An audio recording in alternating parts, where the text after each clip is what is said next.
America great again. RPN is not responsible for the views, actions, statements, or opinions of its guests, advertisers, or even its viewers. The information contained in this program is not to be confused with medical or legal advice. An appearance on this platform is not necessarily an endorsement, but as always, we encourage you to do your own research. Enjoy the show.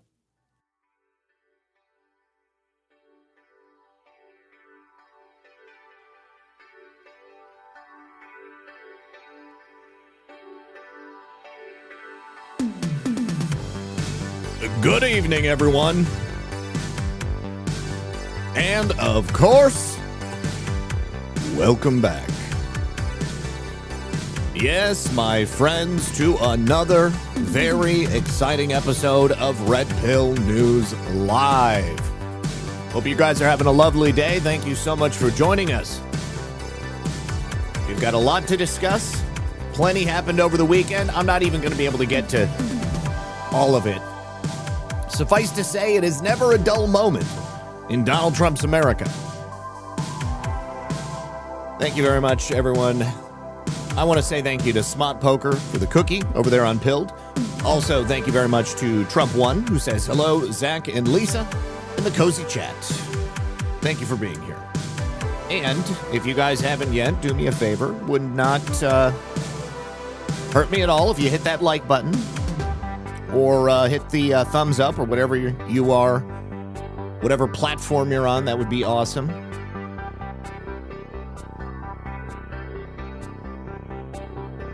We're going to open today with an update to a story we just touched on last week. A very disturbing tale about a former Democrat mayor. I believe it's from Pennsylvania. Yes, Pennsylvania. These people are sick, as they say. We are also, of course, going to be talking about President Trump and Brendan Carr's recent statements about holding the treasonous fake news media accountable. So do me a favor and sit back, relax, and grab your popcorn, because we're going to be right back after this. So new inflation numbers are out of Washington, and it shows... new inflation numbers are out of Washington, and it shows that once again, inflation is on the rise. That's another threat to you, another threat to your savings account, and of course, also your retirement. So you got to ask yourself an honest question here. Does your dollar go as far today as it did 10 years ago? Well, what about 5 years ago, even last year? Then what does the next decade look like for you and your savings? Because if your portfolio lacks exposure to gold, one of history's most reliable economic hedges, it's about time to rethink your strategy, because gold has kept up with inflation, and in many periods, it's actually outpaced it. My friends at Noble Gold Investments specialize in helping people protect their wealth using physical gold and silver. Whether you're going to roll over an IRA or make a direct purchase, their team walks you through the entire process, and they make it super simple. There's no pressure, just education and experience. And right now, all new qualified accounts are going to receive a free 1/10 of an ounce America Gold Eagle as a thank you. To find out, you can visit noblegoldinvestments.com/redpill78 and discover just how easy it is to protect your financial future. Once again, that's noblegoldinvestments.com/redpill78. And when you support my sponsors, you support this channel. All right, guys, welcome back. And thank you very much to Badlands Media for rating the channel. Love you guys. Thank you so much.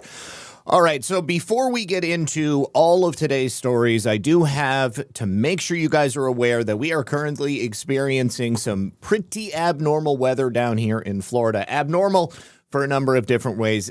We normally have storms, and we normally have a lot of rain down here. We've been suspiciously dry for this entire spring season and for pretty much all of the winter as well. So it looks like we are basically getting all of the water that we were supposed to have gotten previously today. We have lost our power and we have lost internet over and over and over again today. It's kind of seeming like now everything is back to normal. I do have backup batteries, but The problem is every single time the internet goes out, even though I have like continuous power to the internet, it's doing something to my computer, which makes my DNS settings go out of whack, and maybe my IP addresses are all over the place.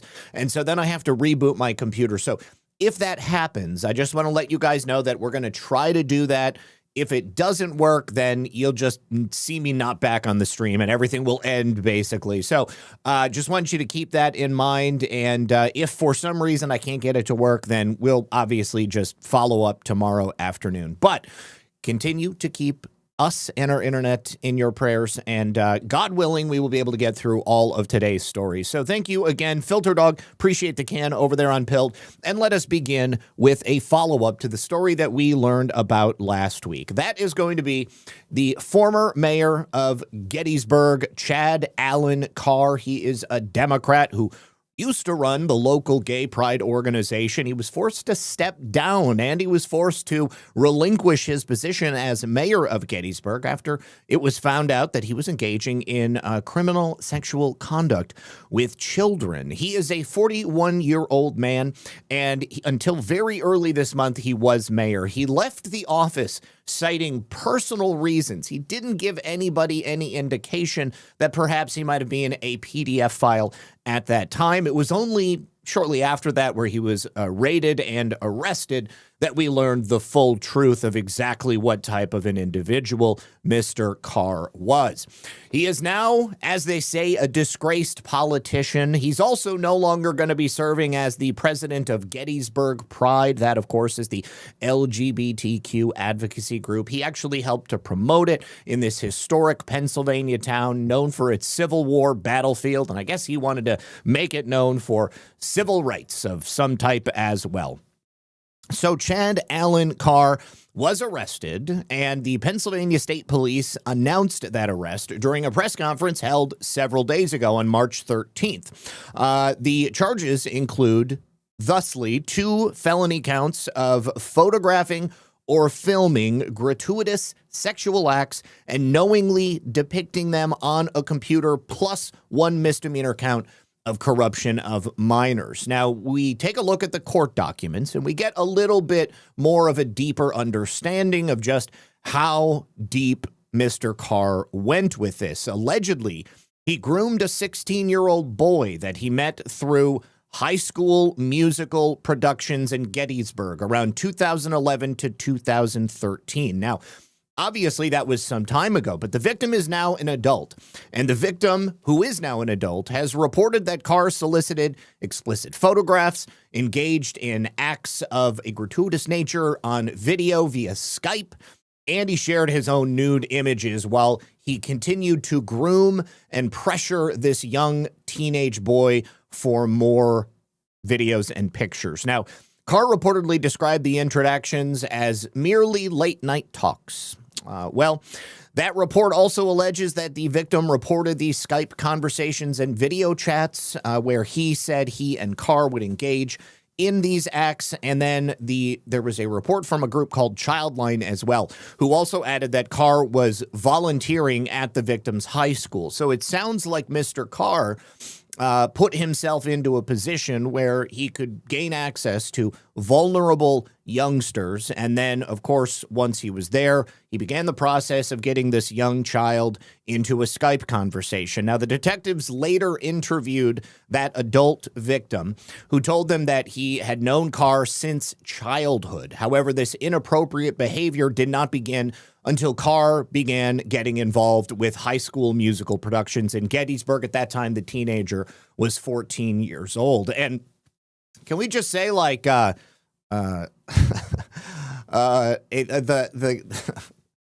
leader of an LGBTQ organization who was also grooming kids through high school musicals? I mean, that's a bit of a caricature, don't you think?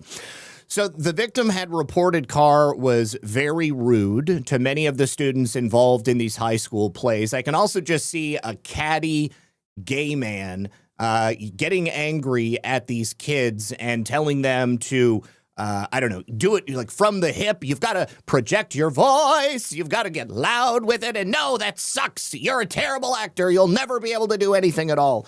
I can see him just doing it from the very get-go. So he would be mean to the kids. Apparently, he wasn't mean to this young boy. And for the first 2 years that Carr was volunteering with the High School Musical Productions, there was nothing inappropriate that took place. Well, then the victim then relayed that his sophomore and junior years of high school, Carr sort of changed his behavior. He became very kind, and he gave this victim a lot of attention. Maybe that first 2 years was him softening him up, sort of a battered women syndrome. He wanted him to get used to the idea of the anger and the violence, and then he flipped the switch. And of course, you know, kids are always looking for the approval of their elders, and maybe if this kid was really into high school musical production, musical theater, once Mr. Carr began being overly kind to him, perhaps it was exactly what the child was looking for. Of course, he wasn't looking to be groomed, but he was just looking for approval. So the victim then recalled Carr asking him how they could get in touch. Not through school email. He was already, yes, love bomb. That is the words that I'm looking for, love bomb. So he says, I'd like to talk to you. I'd like to talk to you after school. We need to talk about your sachet. We need to talk about those lines. And we just can't do it through school email. I'm just not comfortable with email. Skype is going to be much better.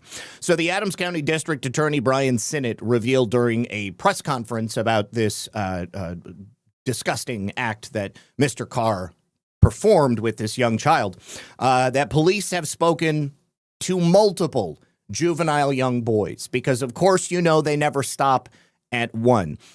All of them have reported inappropriate contact with Carr. At this point, however, there have been no additional charges. But as we all know, superseding indictments can come along at any time. Carr was held at Adams County Prison on $100,000 bond with a preliminary hearing that was set for March 20th. I'm not aware of whether or not he actually got out, if he was able to post that bond, if he had a person in the real world that was willing to put up the money or the collateral that would be necessary to have him released. But I'm going to follow up with this story, and we'll see what happens on the 20th. And I'd be very interested to see if any superseding indictments were to come about. AOB 22 says, make wood chippers great again. If they are all being used, guillotines would do just fine. Sir, you are not going to get any arguments from any of us here in the chat. All right. Okay, so we also have an announcement coming from Attorney General Pam Bondi.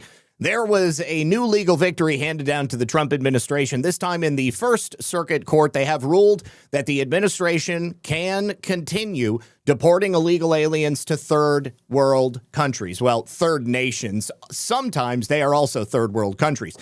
There is a little bit more work ahead of this, but it's a key win, and it opens the door for those deportation flights who might go to Uganda or Eritrea or any number of other countries around the world where the Trump administration has already made the deal to allow these people to be handed over because for one reason or another, they don't feel safe going back to their home countries. One, probably the most famous example of this is Maryland man Kilmar Abrego Garcia. You'll remember that when he was initially ordered to be deported many years ago, he said that he was not afraid of going back to his home country of what is it, Ecuador? Yeah, I believe it's Ecuador. No, El Salvador. But for some reason, over the years, something changed. They had a new president that came in, and they began cracking down on crime. And suddenly, he's afraid to go down to El Salvador. He doesn't like CCOT, but they treated him pretty good at CCOT, as the senator from Maryland was able to find out when he went down there and had a nice lunch of mimosas with the Maryland man. It was a romantic date. They had a wonderful time, from what I understand, and they got along fabulously. And this, of course, never proceeded any farther because the senator had to come back home to Washington, D.C., and the Maryland man had to go back to his cell to continue cleaning toilets. Well, now Maryland man is back here in the United States. The administration is anxious to send him to a third nation, which will not be El Salvador. And now that this case has cleared through the First Circuit Court, once again, we'll be able to begin those flights. So Judge James Boasberg can eat a dick. Continuing. Was it margaritas? I was so certain that it was mimosas. It looked like mimosas. Well, maybe, who knows? Maybe they had a flight of different El Salvadoran alcoholic beverages. They probably had a wonderful time regardless. All right. Now, from a win to a seeming loss. Now, this is also, of course, a court decision that is not final, but a Biden-appointed federal judge, someone that you've actually heard me speak about before, ruled earlier this afternoon to temporarily block Health and Human Services Secretary RFK Jr.'s changes to the childhood vaccine schedule. Because who understands vaccines better than a Democrat-appointed judge who sits on a bench and just rules based upon his feels for the day? This is U.S. District Judge Brian Murphy. He issued a preliminary injunction. He invalidated RFK Jr.'s key vaccine advisory panel. He also replaced all 17 people who had previously made these vaccine recommendations. Vaccines that, of course, were unhealthy or believed to be dangerous or unnecessary were removed from the vaccine schedule, and the goal was to push us to a point where modern medicine actually lined up with facts and not necessarily lined up with the profit margins of pharmaceutical companies and vaccine manufacturers. Now, Judge Murphy's order is in response directly to a lawsuit filed by the American Academy of Pediatrics and several additional groups. He has blocked key parts of this effort to reshape U.S. vaccine policy. This is also a judge that serves out of Boston. Boston, of course, is a highly left-wing area. He has sided with the American Academy of Pediatrics and these other medical groups, and they've said that health regulators acted unlawfully to carry out Kennedy's agenda of upending immunization policies, and they warned that the changes will reduce the vaccination rates and harm public health. Certainly, if you are removing the number of vaccines from the vaccine schedule, it'll undoubtedly reduce vaccination rates. But as we all have come to know, that is part of the ultimate plan to make America healthy again. But harming public health, I do not personally agree with that, and I believe that this is still up for contention. Now, vaccine makers have grown increasingly wary of U.S. vaccine policy. Obviously, the makers of the mRNA COVID-19 vaccines, be it Pfizer, BioNTech, or Moderna, their profits rest on whether or not the United States government can essentially suggest and then sometimes forcefully make sure that people, children, adults, whomever, end up taking these shots. And companies that make other shots on the U.S. vaccine childhood schedule also include Merck, Sanofi, and GlaxoSmithKline. Now, RFK Jr., in my opinion, has been fairly successful in his efforts to overhaul the American health system. And as his policies have taken hold, pediatricians have faced parents increasingly skeptical about vaccines and medical treatments.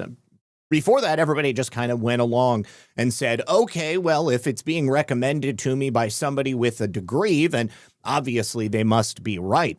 Nearly a dozen states have already begun considering legal changes that would relax vaccine requirements for school enrollment. And in January, the U.S. Department of Health and Human Services announced that it will recommend fewer routine vaccinations for most children. The change follows a directive from President Trump back in December. He ordered federal health agencies to examine how peer-developed nations structure their childhood immunization schedules and whether the United States had fallen out of step with international best practices. That's how RFK Jr. and the vaccine recommendation panel came to the decisions that they did. I still personally think that the number of jabs that are on that list are also too high. It's a great place to start, but even just because they're on the suggested list, it doesn't mean that you or your family have to go ahead and go through with that. I personally, I did get minimal vaccines when I was a kid, but back then it was like, 1, 2, maybe 3. And then by the time my daughter was born, I was fairly well educated about the science on this stuff, and we had a religious exemption through the state of Michigan. Now, President Trump, in that announcement, he said, today, the CDC Vaccine Committee made a very good recommendation to end their hepatitis B vaccine recommendation for babies, the vast majority of whom are at no risk for hepatitis B, a disease that is mostly transmitted sexually or through dirty needles. The American childhood vaccine schedule long required 72 jabs for perfectly healthy babies, far more than any other country in the world, far more than is necessary. In fact, it is ridiculous. Many parents and scientists have been questioning the efficacy of this schedule, as have I. That is why I have just signed a presidential memorandum directing the Department of Health and Human Services to fast-track a comprehensive evaluation of vaccine schedules from other countries around the world and better align the U.S. vaccine schedule so it is finally rooted in the gold standard of science and common sense. And I am fully committed and confident that Secretary RFK Jr. at the CDC will get this done quickly and correctly for our nation's children. Thank you for your attention to this matter. This is yet another instance of the judiciary stepping in and trying to block the administration from implementing their own agenda. Never in my life have I ever seen a group of organizations who simply over and over again want to stop the administration that's currently in power from doing whatever it is they want to do. They always just go ahead and go along with it. And certainly nobody said boo when vaccine after vaccine after vaccine were being added to the schedules, and they just simply threw up their hands and said, wow, why do so many babies keep dying in their cribs? Wow, why is it that we have such an incredible increase in vaccines, in autism rates? Wow, why is it that fertility is down nearly 50%? I have no idea. I guess we're just going to have to continue sticking needles in people. Now, under the revised framework, only 11 consensus vaccines, those are the ones that are widely recommended across developed nations, will remain universally recommended for children. That would include vaccines for measles. I have my own thoughts about that. Mumps, rubella, polio, diphtheria, tetanus, pertussis, Hib, pneumococcal disease, HPV, and varicella. There's problems with the HPV. There's problems with all of those. But several other vaccines, including influenza, doesn't work. COVID-19 doesn't work. Rotavirus, not really informed about that one. Hepatitis A and B don't have unprotected sex with homeless people who are sharing needles. And meningococcal disease will no longer be universally recommended for all children under RFK Jr.'s new vaccine schedule. Instead, they would be administered based on individual risk factors or after consultation between parents and healthcare providers. So, Judge Brian has once again stepped in and said, hey, listen here, how do you like them apples? I'm going to make sure that your kids take as many vaccines as they possibly can. This will undoubtedly be fought by the administration, and I know we haven't heard the last of it. All right, now, I saw this over the weekend, and I just about laughed my ass off. If you don't like living in the United States of America, you don't have to stay here. The only problem was, until very recently, if you wanted to give up your U.S. citizenship, you were going to have to pay for it. You see, not often do people decide that they want to renounce their U.S. citizenship. And to be frank, prior governments have really not wanted people to relinquish their citizenship either, because that means we have like a drain of talent, theoretically, or as many might say, a drain of a possible tax base. Well, the only thing is that the people who seemingly no longer want to be part of the United States of America oftentimes are the exact people that we don't really want to be here either. So over the weekend, it was announced that the State Department was slashing the cost of renouncing your U.S. citizenship by a whopping 80%. That's right. Previously, that fee was $2,380. And now, under the new rules, the fee to process a certificate of loss of nationality, or a CLN, is now merely $450. So I would just like to put it out there, depending on how terrible of a person you are, if you want to leave the United States and renounce your citizenship, we might be willing to do a GoFundMe and make it happen as quickly as possible, so that when you get out of here and you recognize just how terrible it is in many other places, certainly you're not going to have the same freedoms. You're not going to have the same opportunities. You're probably going to not have the requisite skills that would be required to make a living in another country. And you will probably be passed up for an immigrant that is from another part of the world. You're going to have a very rude awakening. And I also don't think that once you give up your citizenship, that the United States government is very likely to come back and say, oh, sure, you can try again. You're going to have to go through the process and you're going to have to pay just like anybody else. Now, this change actually restores the fee to the same level that the government was charging when it first began requiring payment for citizenship renunciations in 2010. Isn't that funny? They only started doing this in 2010. Now, the reduction was actually first announced in 2023, but only recently took effect under Secretary of State Marco Rubio. And believe me, he enjoyed telling the world that you only have to pay $450 now. So, like, believe me, if you hate the United States so much that you want to pay to leave, by all means, do not let the door hit your ass on the way out. Now, according to the State Department, that increase from the $450 to the $2,350 took effect in 2015. That was to cover administrative expenses as the number of Americans seeking to renounce their citizenship rose sharply. I can only imagine that in 2015, there was a vast number of radical left-wing morons who were overcome with TDS, and they were so afraid what Donald Trump was going to do when he came into power in early 2017 that perhaps they just felt they needed to leave, or maybe it was due to something else. I'm not exactly certain. I've never met anyone who was stupid enough to do this, but I'm sure that we're probably going to meet some as time goes on. Let's go ahead and hear from the busiest man in Washington, D.C., Secretary of State Marco Rubio. I don't know why it's so hard for some to. I've said this repeatedly. I don't know why it's so hard for some to comprehend it, so let me repeat it again. A visa, no one's entitled to a visa. There is no constitutional right to a visa. Okay, a visa is a permission to enter our country as a visitor. If you enter our country as a visitor, and as a visitor in our country, be it a student, a tourist, a journalist, whatever you want to be, and you undertake activities that are against the national interest and national security of the United States, we will take away your visa. In fact, if we knew you were going to do it, we probably wouldn't have given you your visa. All right, so I don't know if they linked up the incorrect clip right there, but that was not the one that I saw over the weekend.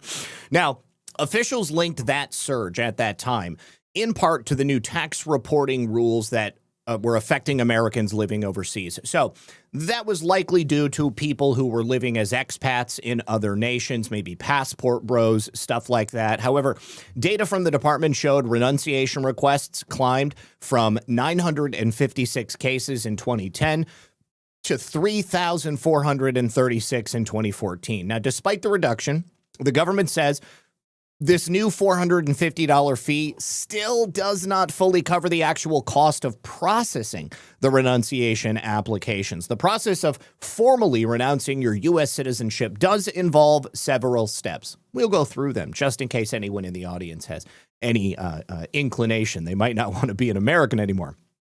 Applicants must appear in person before a U.S. consular officer at an embassy or a consulate abroad, where they must confirm both verbally and in writing that they understand the consequences of renouncing your citizenship. I saw a number of people in the chat suggest that they were going to do fundraisers for people who don't want to be American citizens anymore. Okay, peace out. We'll see you. More for the rest of us. Individuals must then take a formal oath of renunciation, after which time the State Department reviews the request before issuing the certificate of loss of nationality. There are various reasons why a person might want to give up their citizenship. Obviously, TDS appears to be chief among them at the moment, but the most commonly cited is the financial reporting requirements for Americans living abroad. Let's say you own a business in another country. You've also got a passport from another country, and you don't really want to continue paying taxes back home because they are still going to want you to do that. Well, then you can just go ahead and renounce your citizenship. Many others may now renounce it simply because they want to make a political statement. And this move was celebrated by advocacy groups that were representing so-called accidental Americans. These are people who hold U.S. citizenship through birth but do not actually live in America. That group is called the Association of Accidental Americans. Funny, I've never even heard of this, but they welcomed the decision, acknowledging the necessity of making this fundamental right accessible to all. Now, according to the group, there are 8,755 Americans who paid the previous $2,350 fee after the State Department first announced plans to lower the cost in 2023, but before the rule officially took effect. Now, we also have an update from our friend John Solomon. John Solomon, of course, who has recently been discussing the soon to be forthcoming information about the way the United States election system has been infiltrated by other foreign governments. We're going to go over that in just a moment, but before we do, I have a very brief message from our friends over here on Rumble and MCG Tactical. So let me get this pulled up. All right, everybody take a listen. Check this out. This is a product that just came out of R&D, and it's totally wild. The engineers over at MCG Tactical have teamed up with some legit defense contractors and retired special forces guys to build one very important thing: the toughest, fastest red dot sight on the planet. They call it the Rattler. We're taking next level tech here. It is a special lens coating that kills glare. It keeps your image nice and crisp, and it lets you zero in crazy fast with a 2 MOA dot. It's tough as nails. It's lightweight. It's totally waterproof, heat resistant, and it is co-witness to perfectly work with your iron sights. And the wildest part, military contractors are dumping their $800 optics for this thing, and right now MCG Tactical is letting my audience get it for under $60. That's right, you can get 75% off, and you'll even get free shipping during this launch. Heads up, though, the supply is tight, so they're capping it at 2 per person, so you can get it in black and tan. You can get it in tan and black. So whatever color your rifle is, whatever setup you want it to look like, they've got you covered. So if you want one, go ahead and scan that QR code that you see on the screen, or you can go directly to the website, mcgtac.com/red rat, before they're gone. Once again, scan the QR code or go to mcgtac.com/red rat. Thank you very much to the good folks at MCG Tactical and my friends over there at Rumble. Do appreciate you guys. All right, so last week, John Solomon had told us that there was likely going to be a security briefing forthcoming from the administration, not only for the American people, but also for members of the Senate who have been basically dragging their ass on the Save America Act. Here, it turns out that John Solomon has gotten the goods, and he's going to begin reporting on this tomorrow. Let's take a listen, as John detailed earlier today.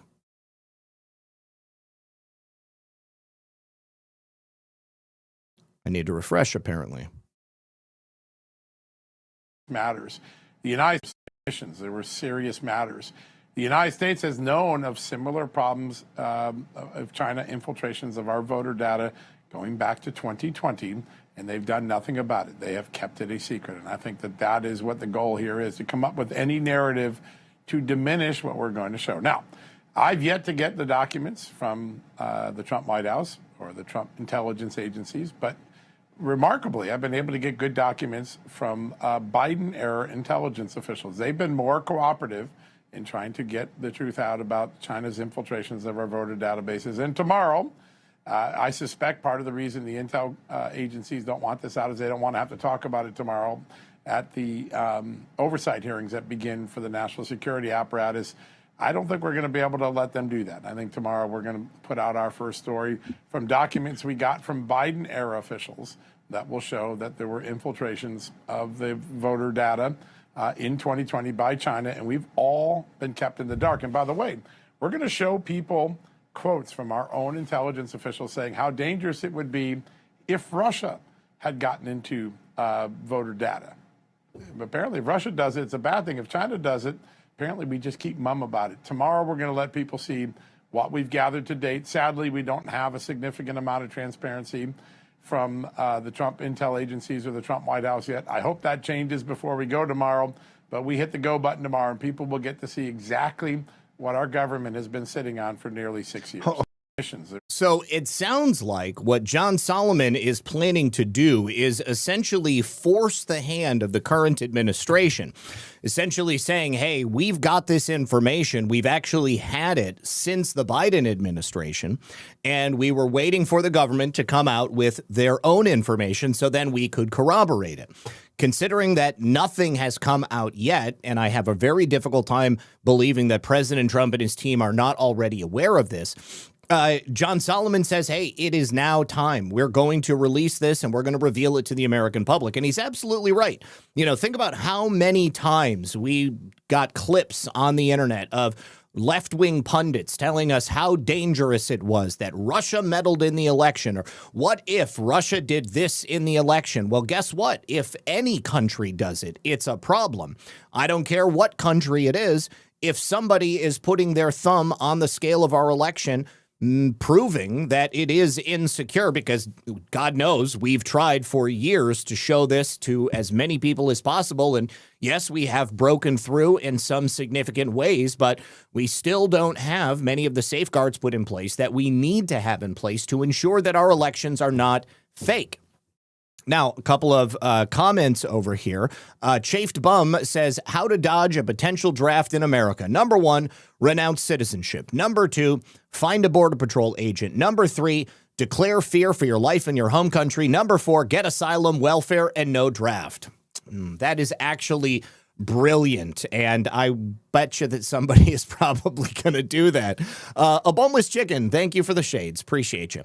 All right, so thinking about passing that SAVE Act, Anna Paulina Luna is now one of the many voices calling for primary challenges against some of the senators that are blocking the SAVE Act. She's also talking about a convention of states so that we can just bypass what's happening in D.C. as well. Now, I've had a number of people on the show in years past talking about convention of states, and it is something that could be successful. It's also something that could be co-opted. Unfortunately, I don't think there is any magic bullet to this. And right now, because of the timeline that we're on, we are dealing with a bit of a number of limited pathways. So Anna Paulina Luna is bringing up this information, talking about these spineless rhinos that are currently in the Senate sabotaging the Save America Act. This, as you all know, critical legislation designed to safeguard our elections in a number of limited ways. Most importantly, stopping illegal alien voters and cutting off a number of pathways for voter fraud, whether it's coming from the right or the left. Now, she made this statement on X, essentially declaring war, calling for primary challenges against the traitors that are working against the America First agenda, and even advocating for the Convention of States to bypass the corrupt uniparty swamp in Washington, D.C. She unloaded on these Senate rhinos who are hiding behind the so-called talking filibuster. Did you all know that the talking filibuster does not require any special rule changes or anything like that? It's already a measure that's within the rule set, the complicated and opaque rule set of the Senate. Nothing special has to be done. They just have to have the balls to actually do it. Now, this bill, of course, would require proof of citizenship to vote in federal elections. If you cannot show proof of citizenship, then your voter registration will no longer be good. It will be null and void. It may have a substantial impact on the current situation we're facing with voter rolls in states that refuse to share that information with the Department of Justice. Now, because the legislation is already passed the House, they've done their work. That would require proof of U.S. citizenship to register to vote. It would mandate voter ID nationwide. The measures, those two alone, would be necessary steps to securing the upcoming 2026 midterms. But as I've said, on a number of occasions. The Save America Act is not a magic bullet. It is not the only thing that needs to happen. This bill currently is stalled in the Senate, and Democrats there have already stated they are completely 100% united against it. You do have a couple of rhinos that are resisting altering Senate rules to force it through. The only altering of Senate rules would have to be getting rid of the filibuster altogether. And for whatever reason, the people who are there don't believe that anyone who comes after them would ever get rid of the filibuster. Like, the filibuster did not start with the beginning of the Senate. It was added at some point later on down the line.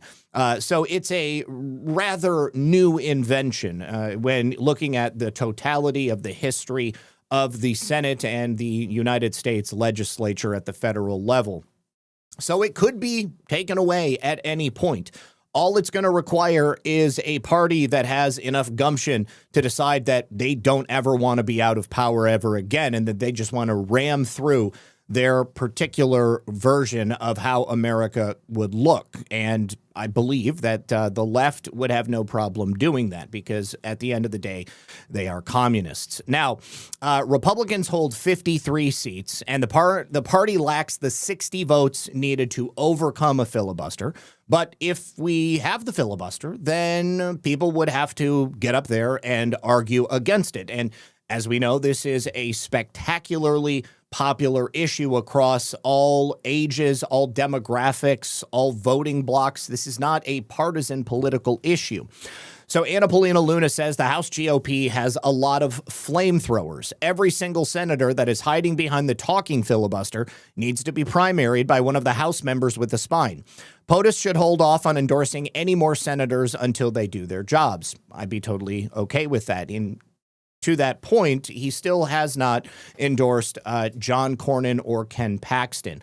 The deadline for either of them to drop out of the race is tomorrow, and neither of them have dropped out at this point, which means that John Cornyn has no impetus to fight harder for the Save America Act, because at this point, he's going to be facing Ken Paxton in the general election, in the special election, and Ken Paxton is going to beat the tar out of him. There's just no way around it. So Luna had previously exposed a plan by Senator John Thune, alleging that he was planning to cave to Schumer, killing the Save America Act, and she said this was a very disturbing line of thinking.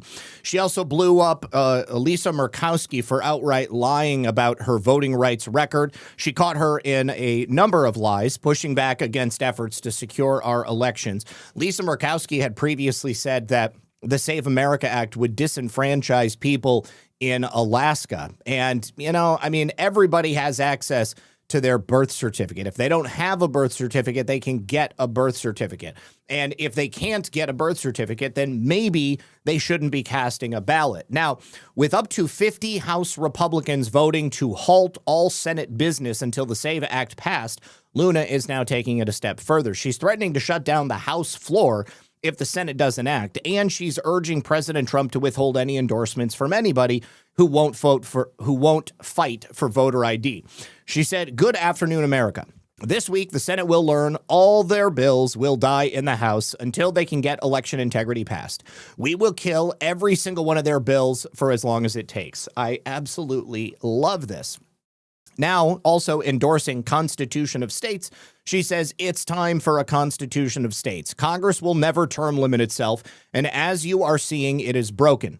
Too many of them, too many of these cats get up to D.C. and hop onto the uniparty train. Their problem is the uniparty doesn't work for you. It works for special interests.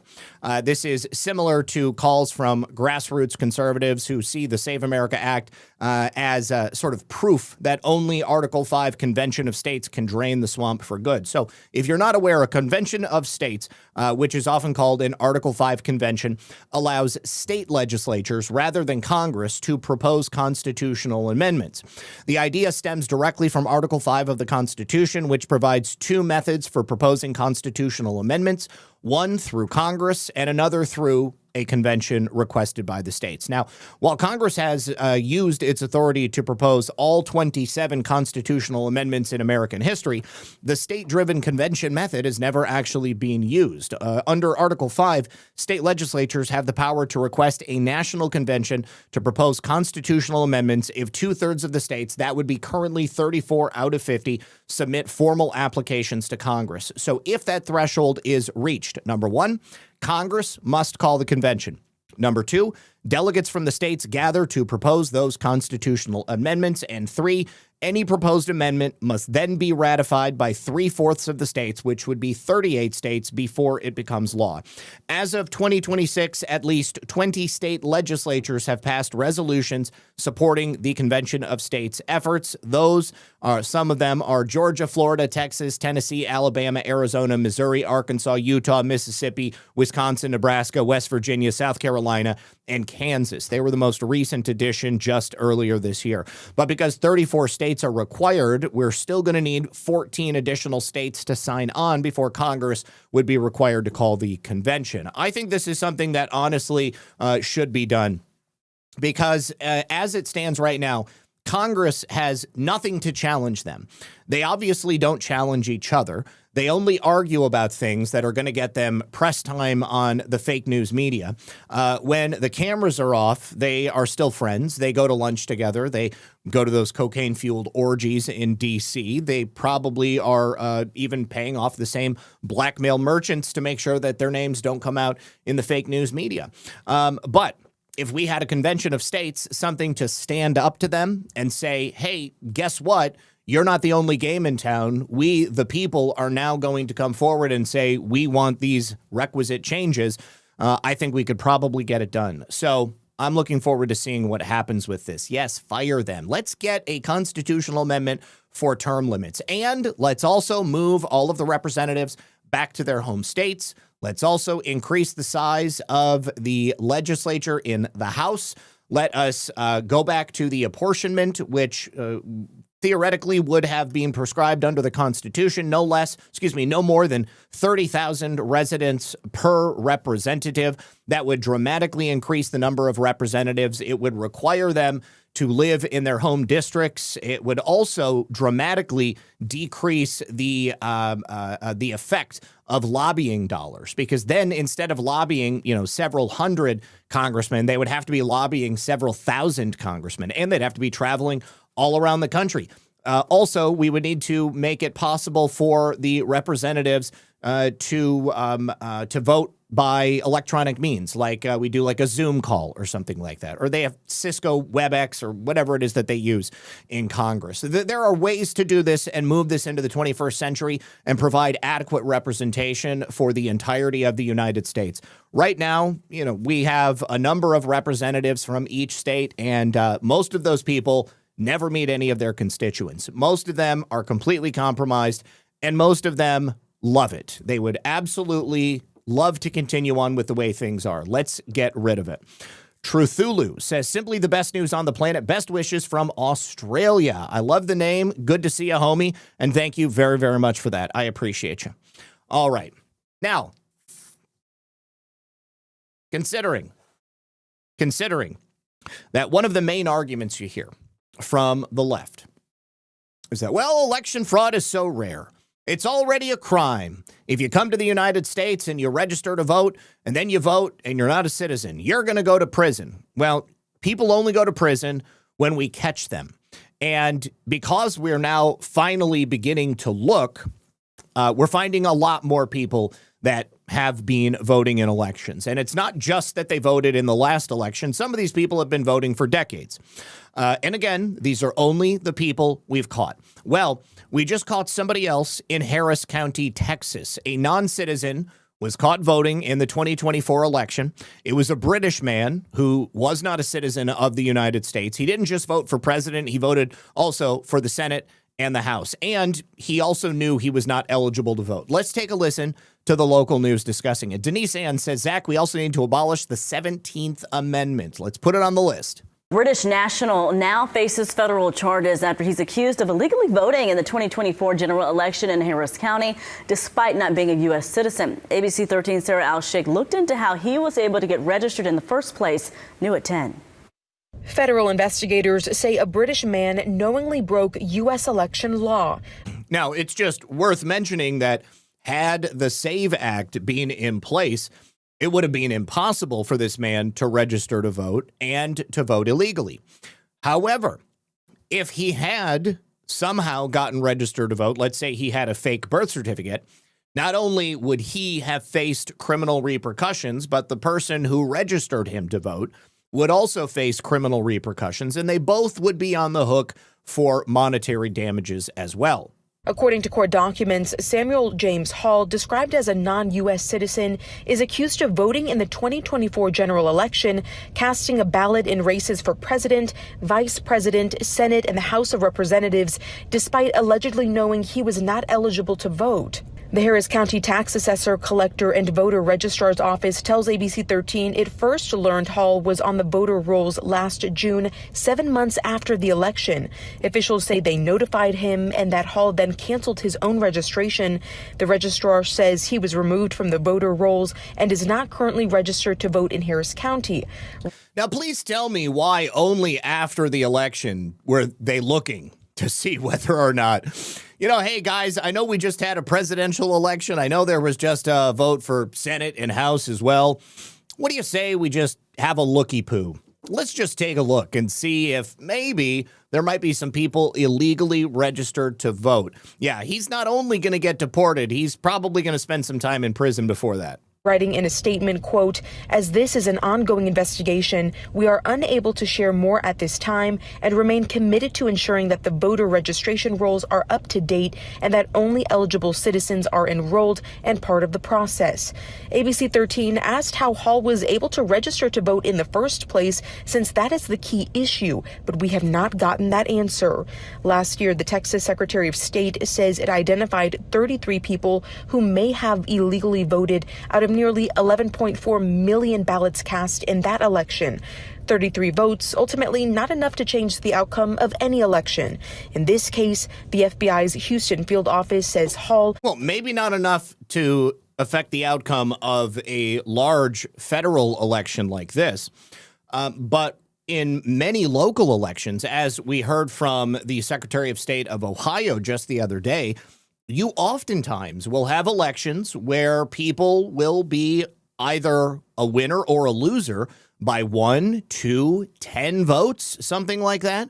So even though 33 people may have voted in the last election who were illegal aliens, that essentially invalidates the votes of 33 living American citizens, and that is unacceptable. Made his initial federal court appearance Wednesday, where he pleaded not guilty. Court documents show he posted bond. Hall's attorney declined to comment when ABC 13 reached out, but his client now facing a penalty of up to 1 year in federal prison. Sarah Al-Sheikh, ABC 13 Eyewitness News. Well, I hope it was worth it, my friend. It wasn't. I'm going to tell you that right now. But thank you for being part of an experiment to prove to the world that, yes, in fact, this actually happens. Now, obviously, this is one county in Texas, but we're talking about a very large state, and then Texas is just one of 49 other states, 50 states total. So obviously, this happens a lot more frequently than they would like to admit. Lee Walden, ahoy, sir. Ahoy, Zach, Miss Lisa, and crew. I have been an advocate for Article 5 and the Convention of States for the last 15 years. It's what our founding fathers prescribed for we, the people. Yes, and I think that this is an excellent idea, and I think it's about time for it to happen. Congress is completely paralyzed. Now, last week, I also told you, I believe this was on Friday, about Representative Andy Ogles for his Assimilation and Remigration Act. So he has now put together a little video explaining exactly what that would look like. He says it's time for a major immigration paradigm shift. Our founders were prepared to drop the British flag to become Americans. Newcomers must be prepared to drop their flags to do the same. The Assimilation Act will change everything. Stay tuned. Let's take a listen. It was just kind of bred into me to love country, to love God, and to try to do the right thing. But this idea that doctors and lawyers were brought into this country to help our society is absolute nonsense. Go back to Hart-Celler, back to the 1960s. Let's abolish it and, quite frankly, deport them all. This is the United States of America. We get to decide who comes in, and Mr. Chairman, we get to decide who leaves. Let's look at the cities. Let's look at the nations that have allowed themselves to be invaded by the peoples from other nations. London, migrants, 40% of sex crimes. Paris, migrants, 48% of their crimes. Rome, migrants, 83% of street robberies. Never again will the land of my people fall into enemy hands. That being said, I don't want the Brazilification of America. I want America to be great. This is about America first. We take side in our England, and we is the desire who has to lead. And I want my country back. Yes, amen. Andy Ogles, I like that guy. I think he's got a bright future ahead of him. Let's make it happen. Thank you so much to Pete Quest for the cookie. I do appreciate you, my friend. All right, now, another crazy thing that a lot of people have asked about is how in the hell do these illegal alien children get enrolled in American schools? Because we, the people, pay the taxes which keep these schools open. For every illegal alien child that attends a public school, that takes resources and time away from a native American child to be able to learn the fundamentals. Now, there are all kinds of problems with public schools. We're not going to go over that today. But just at a base level, I don't want to pay for people who are not Americans to attend school with my children. Now, all of my kids are all grown at this point, but I still have to pay taxes to keep these schools open so that these illegal alien kids can come here and get a free education.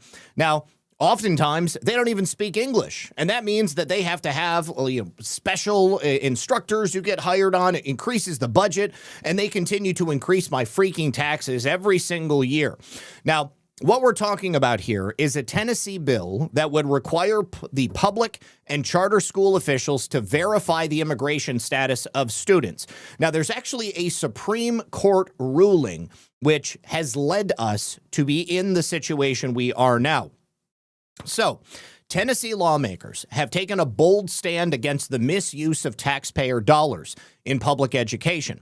On March 10th, House Bill 9793 advanced out of a full committee with a 15-9 vote, divided mostly along party lines. As you might expect, Republicans were in favor. All 7 Democrats were opposed, but the proposal is scheduled to be heard on the House floor today, March 16th. Now, the measure requires public and charter school officials to verify students' immigration status at enrollment and report the aggregate results to the state. The proposal originally empowered school officials to deny enrollment to students who could not prove lawful presence in the United States or to charge their families tuition. That provision remains in the Senate's version. That already passed the chamber 19-13. However, opponents to the measure later stripped it out of the House proposal. Wimps. Now, this proposal represents the bare minimum in addressing a long-standing injustice, yet it falls short of what is truly needed. Requiring verification and reporting data sheds light on the number of illegal immigrants in public schools, but it does nothing to stop the flow of taxpayer dollars that are subsidizing their free education. In Tennessee, as in many other states around the country, per-student allocations are what drive budgets. That means districts gain financially from admitting more students, regardless of their immigration status, so they have a financial incentive to sign up as many kids as possible. Lawmakers need to go further. They need to prohibit public schools from using any tax dollars to educate those who are unlawfully present in the United States. Perhaps this is something we could do at the federal level, but such a ban would redirect resources exclusively to lawful residents and citizens, allowing per-student funding to surge for eligible children without necessitating tax increases. And you know what?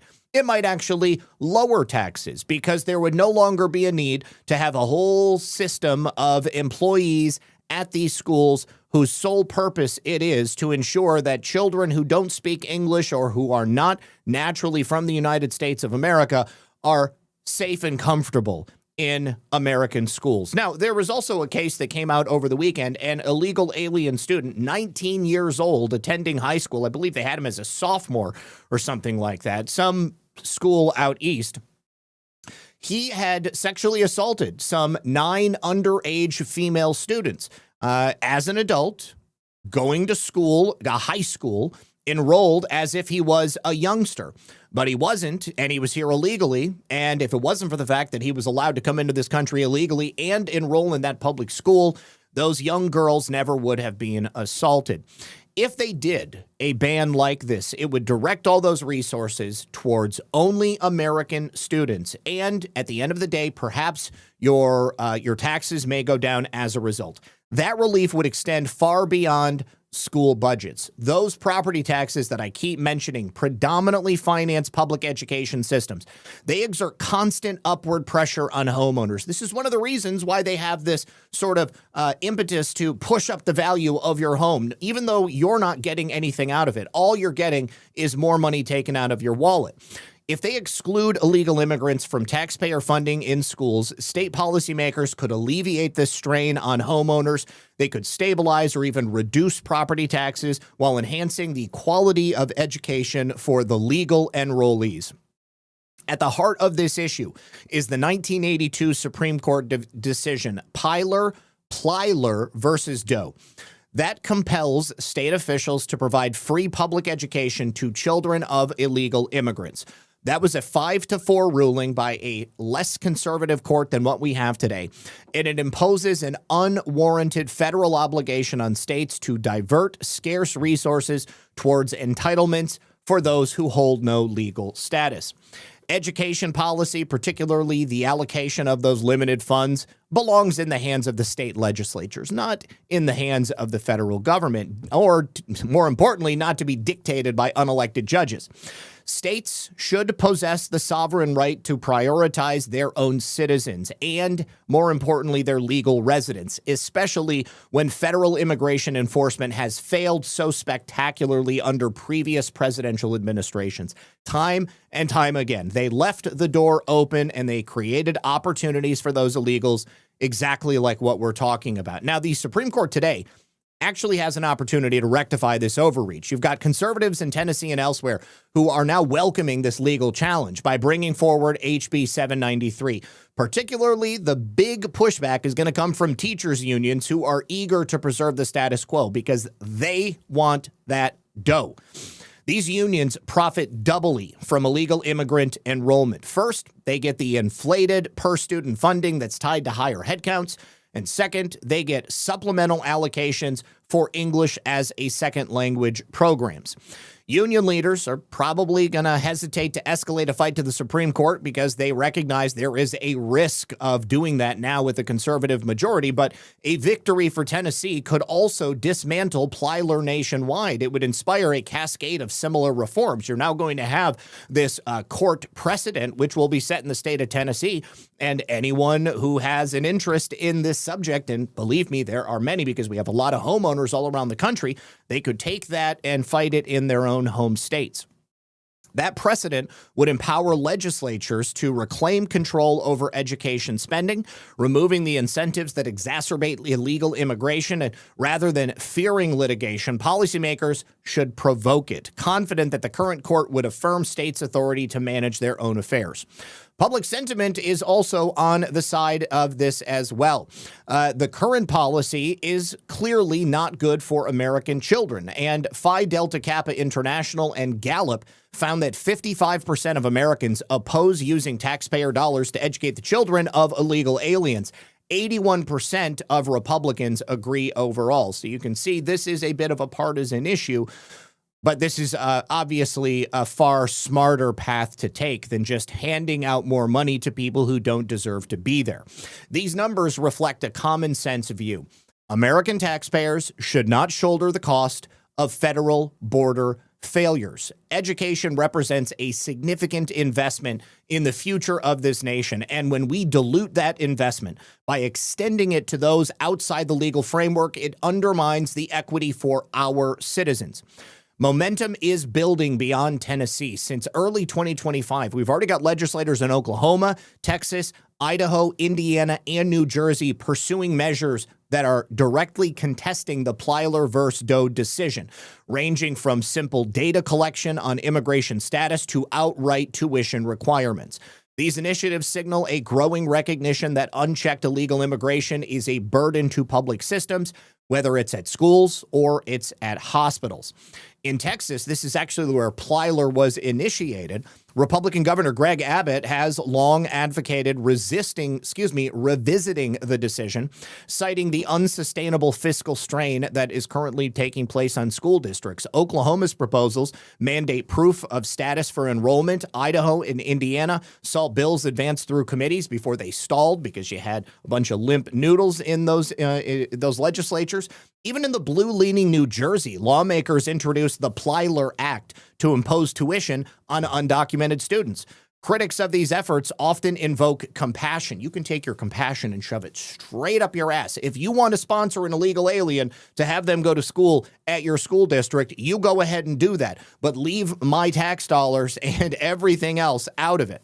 They argue that denying education harms innocent children. You know what else harms innocent children? Tearing them from their home nation and bringing them across a vast desert illegally to enter through the U.S. southern border outside of a port of entry, and then forcing them to live on the street or endure the child trafficking nightmare that is the path that you take with the cartels or anything else terrible that can happen to them. That right there is certainly not very compassionate.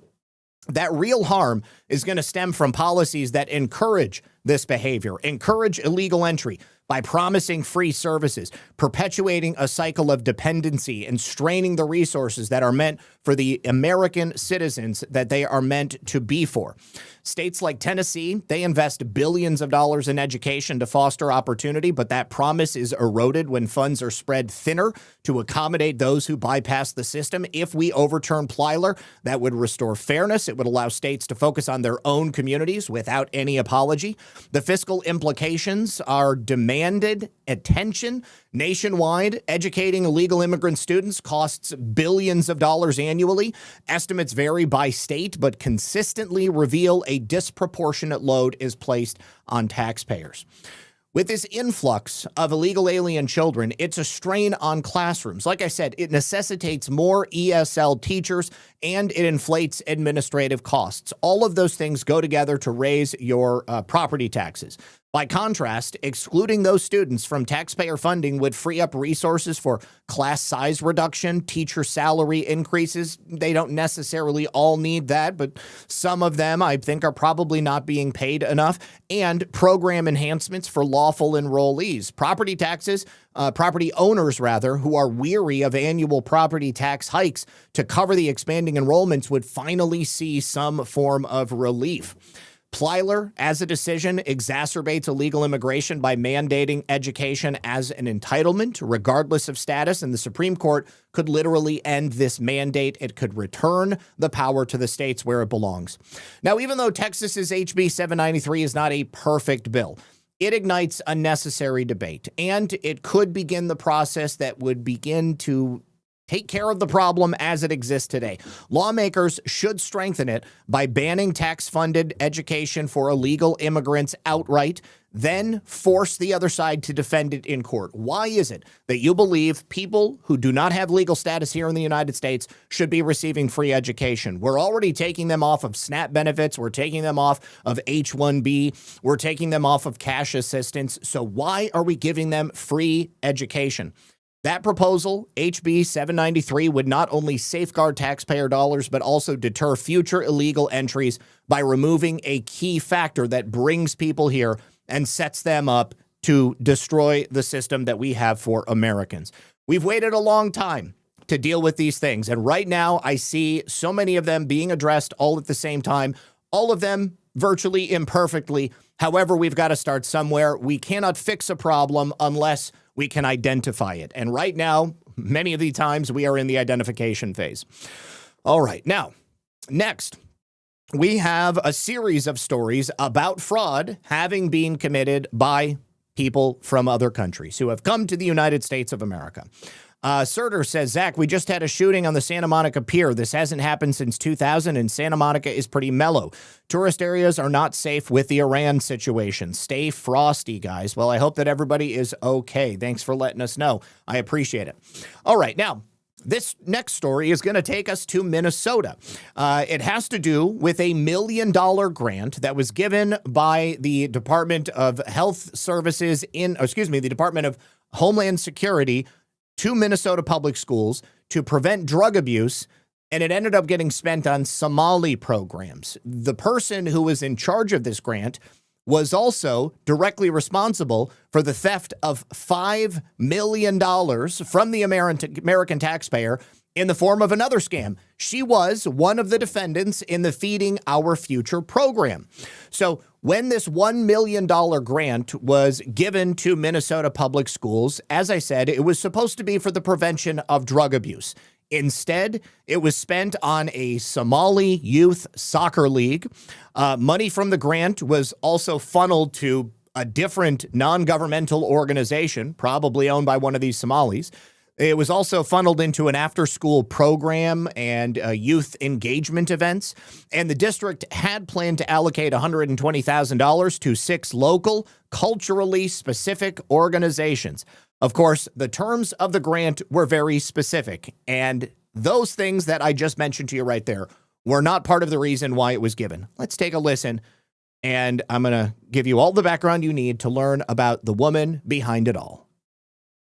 5 investigates reveals how a convicted fraudster is connected to state grant money awarded to a Minnesota school district. For months, investigative reporter Eric Rasmussen has been pushing for transparency and asking who's looking out for taxpayers here. Well, Lindsay, Kevin, the state gave Faribault Public Schools nearly $1 million.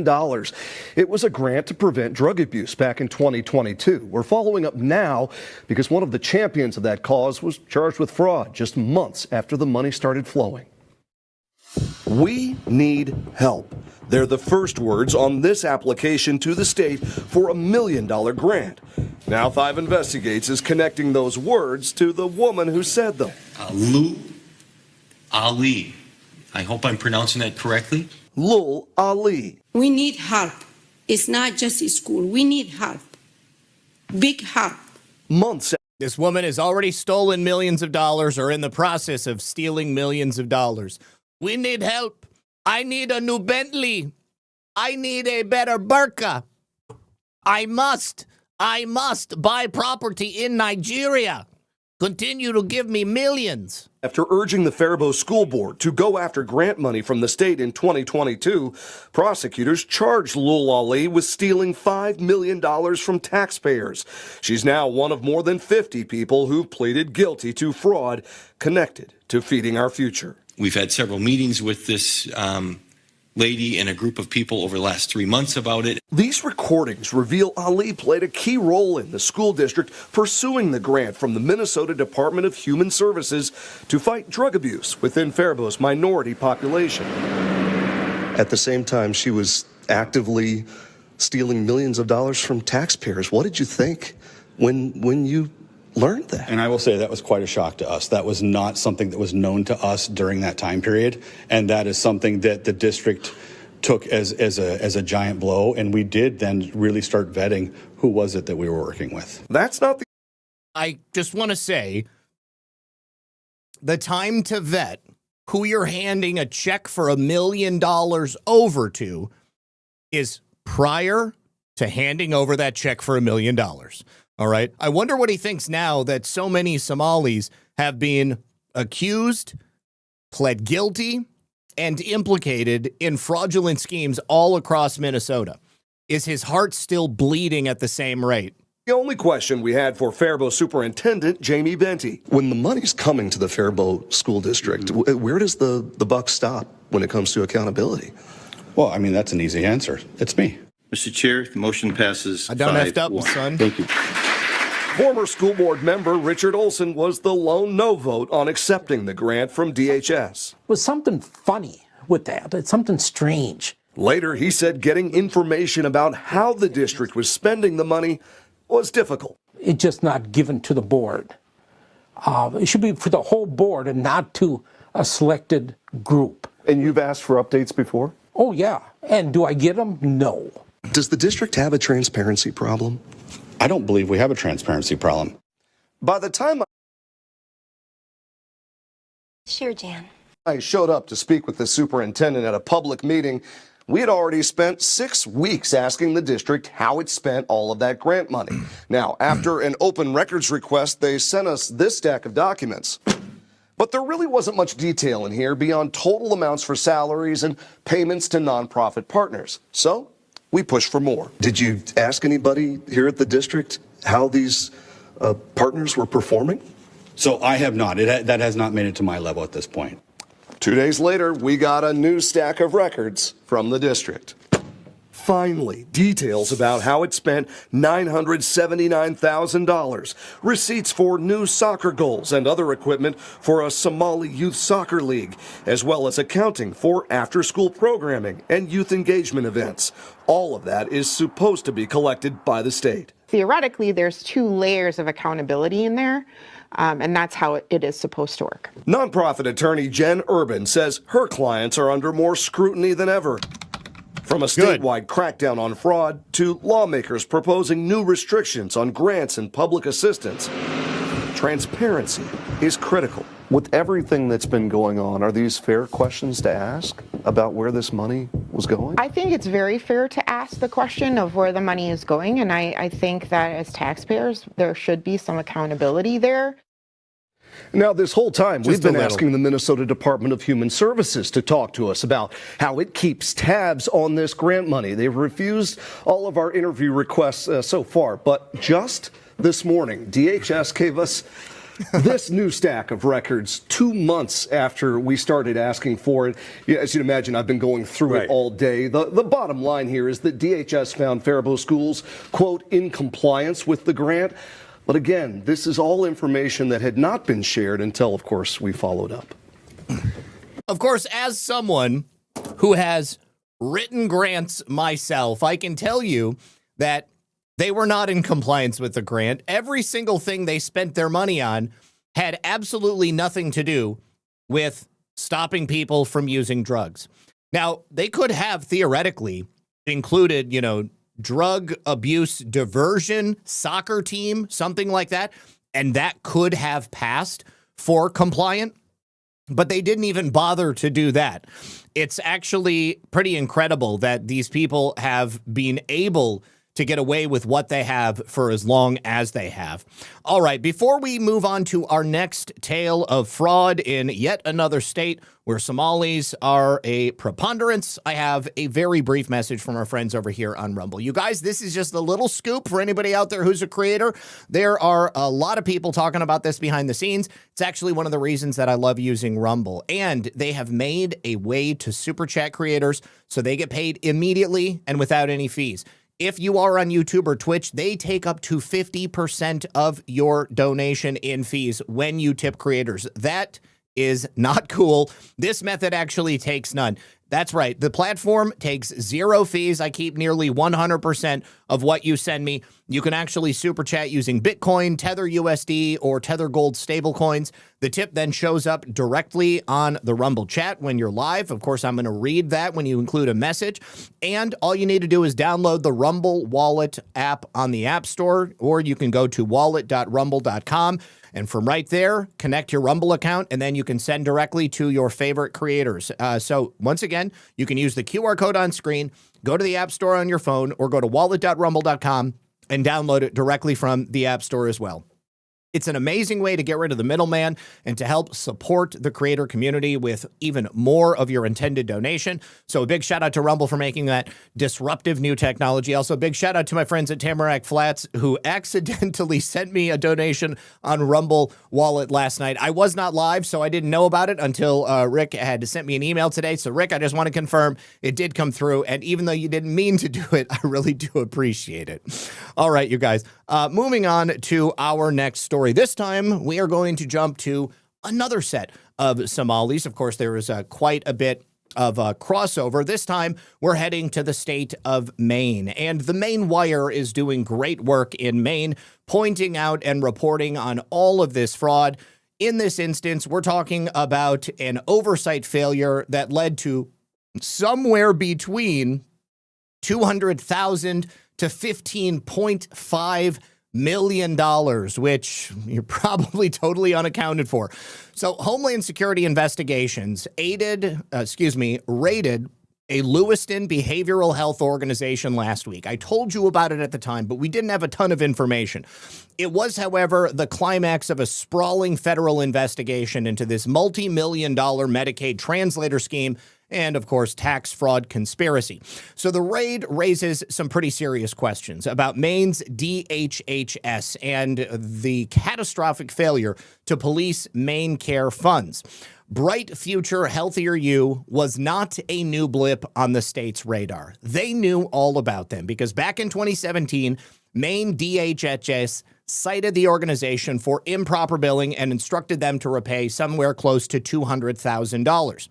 Now, despite catching the organization overbilling the state at that time, for some reason, inexplicably, DHHS allowed Bright Future to keep their Maine Care billing privileges active. And did they learn their lesson?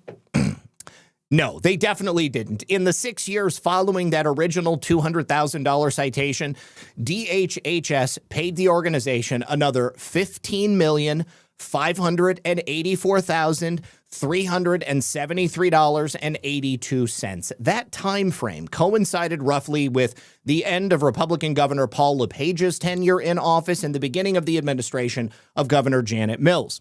Ultimately, it took the IRS and Homeland Security investigations and, of course, a new president to dismantle this fraud network. And Bright Future is not the first interpreter fraud ring to exploit the state's lax oversight, because back in 2018, Ad Burashad Ahmed and Garrett Osman, two Lewiston men who came to the city as refugees from Somalia, were also indicted in federal court for a nearly identical scheme that defrauded Maine Care of only over $1.8 million.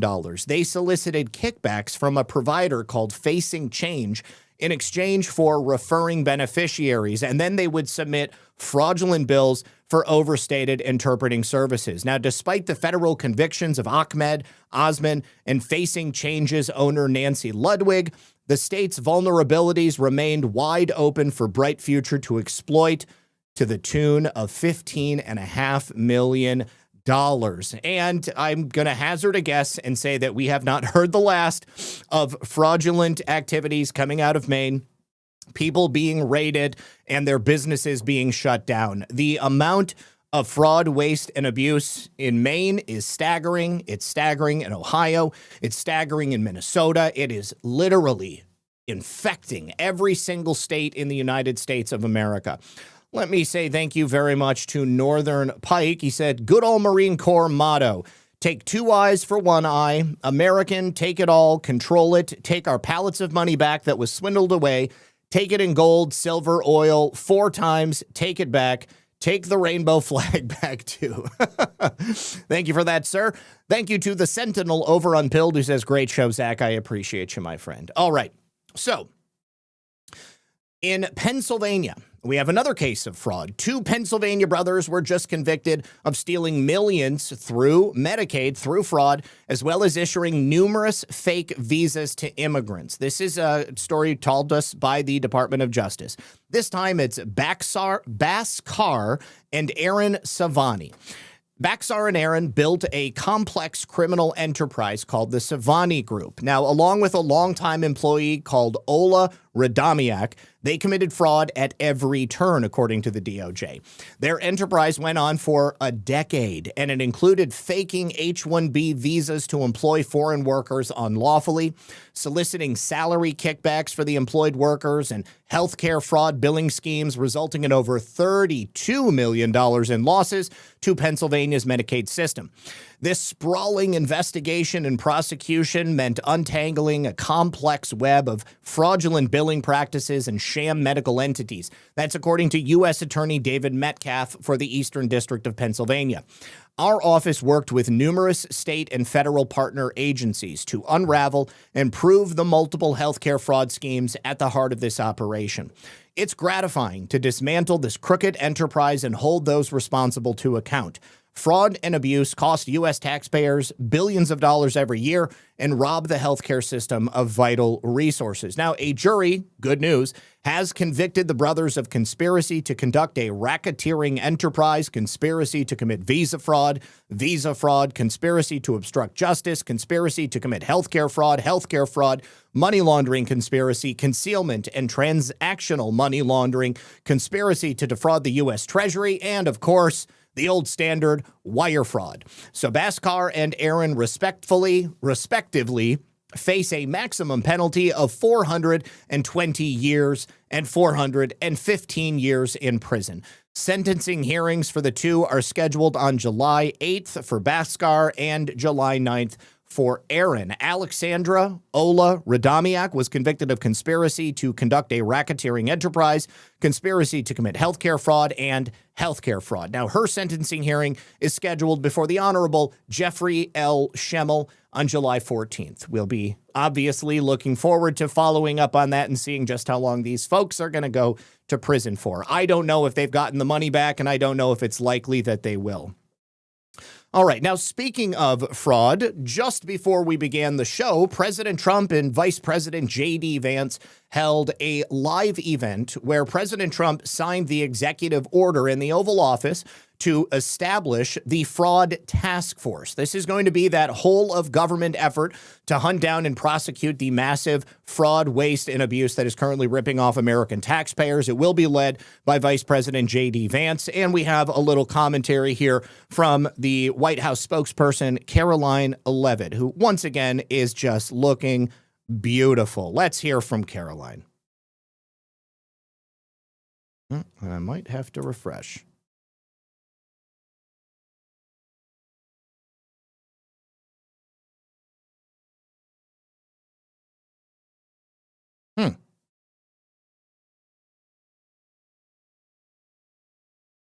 With our vice president.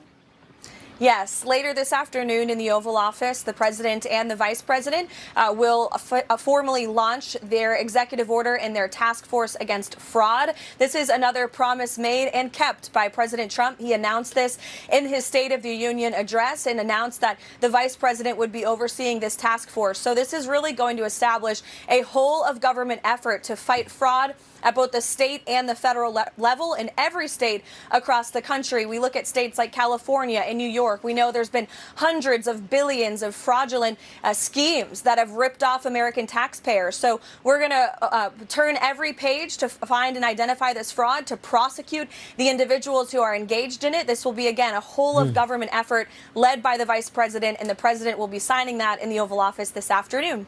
I'll tell you. All right, so I am anxiously awaiting the final details of exactly what this is going to look like.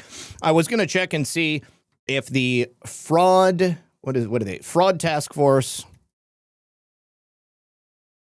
executive order was released by the White House.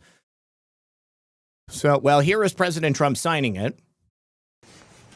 So I'll sign, and then we'll take some nice questions from our wonderful media.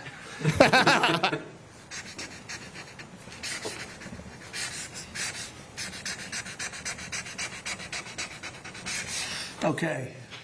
Good one.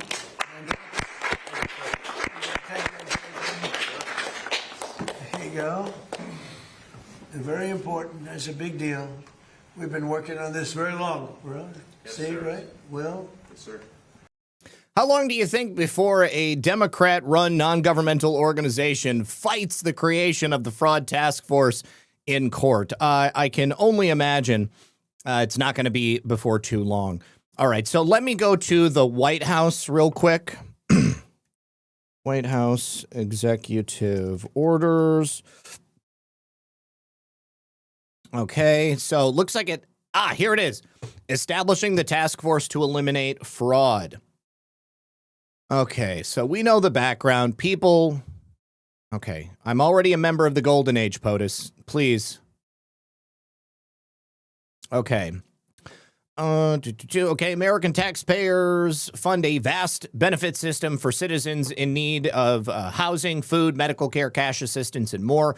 States administer these federally funded programs, and some states have embraced loopholes that avoid individual eligibility validation, allow self-certification of eligibility, and expand eligibility far beyond what Congress intended. Worse, despite accepting federal funds, some states have refused to institute basic fraud controls, such as providing enrollee information to the federal government that would allow it to verify eligibility.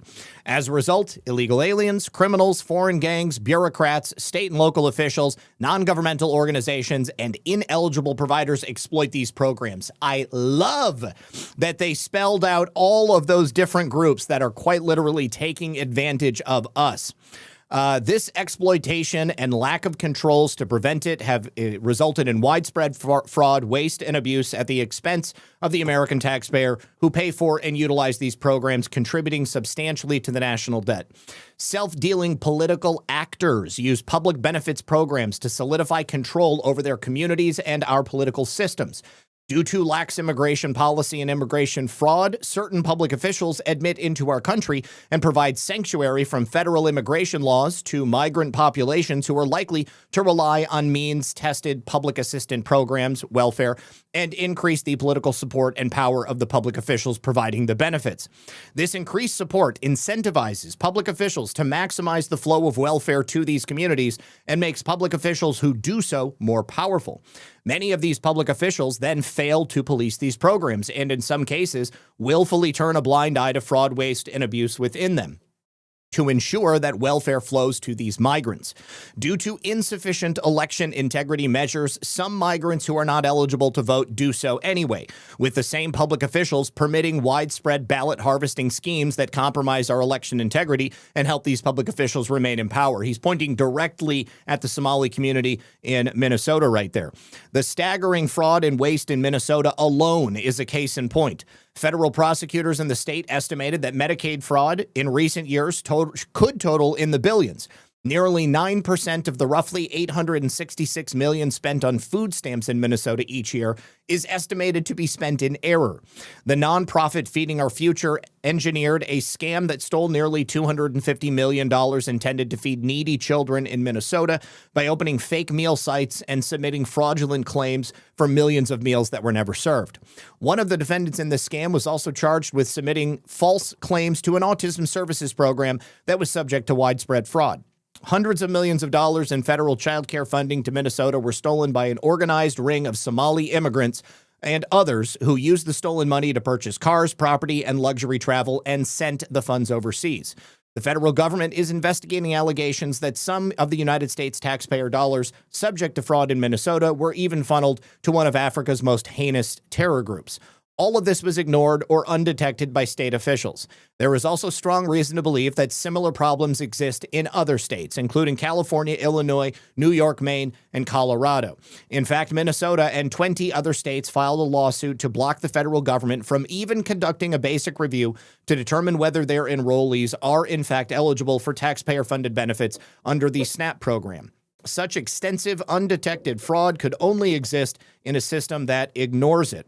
Fraud and mismanagement in these programs constitutes theft of the hard-earned tax dollars from Americans paying into these programs and the benefits owed to Americans who needed them.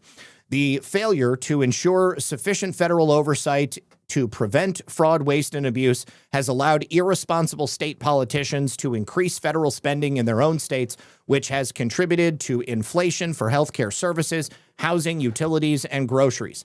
Making matters worse, the previous administration adopted policies that weakened the federal government's oversight of state administration and distribution of federal funds under these programs, including by reducing common sense verification measures, expanding access without adequate controls, tolerating unacceptable error rates, creating conditions in which fraud was institutionally tolerated and therefore flourished, and enabling individuals with substantial means to improperly access benefits.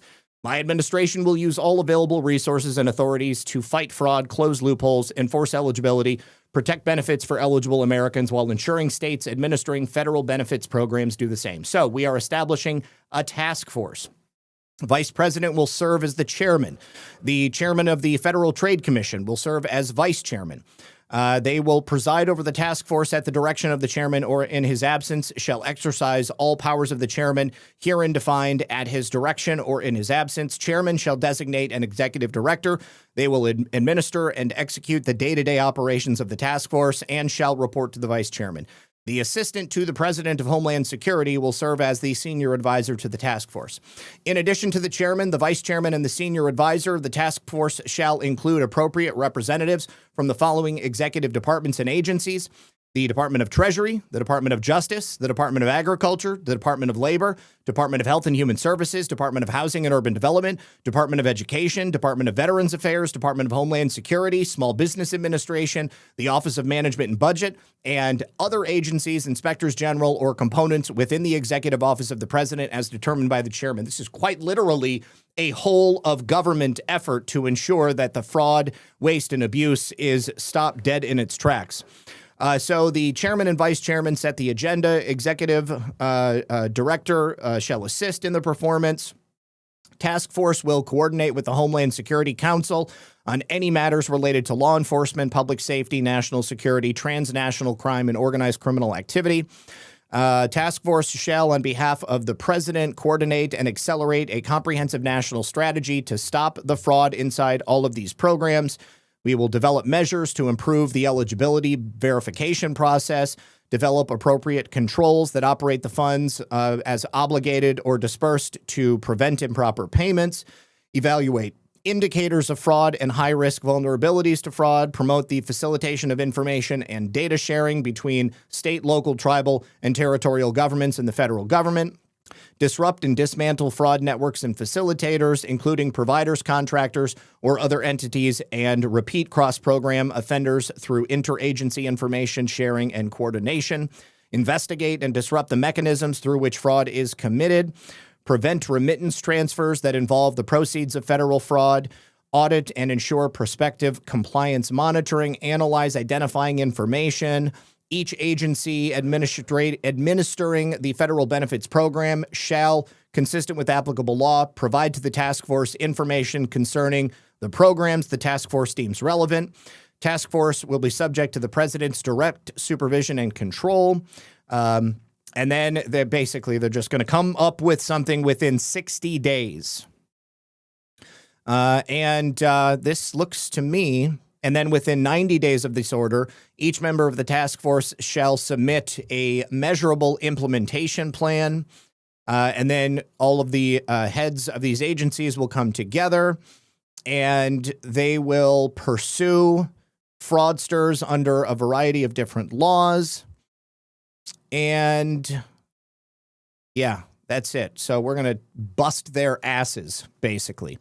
Let's see. Hey, would you blow me? Says, hey, Zach, off subject, but apparently the new Ayatollah is gay. How does that work in a Muslim country? Well, hopefully he lives in an area with only first floor buildings. It's funny you mentioned that. I've got a treat for you at the end of the show, so stick around. Also, Northern Pike says, Roosta. Did you know if you're a Marine, like growing a beard and feeling off balance, quit shaving your balls? I don't, so I guess I'm all in balance.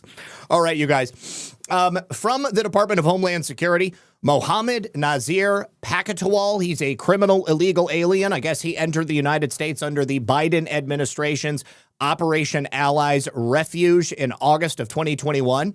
He claimed that he was serving with the United States military. So now why are they telling us about him? Well, CNN posted this bit of fake news earlier.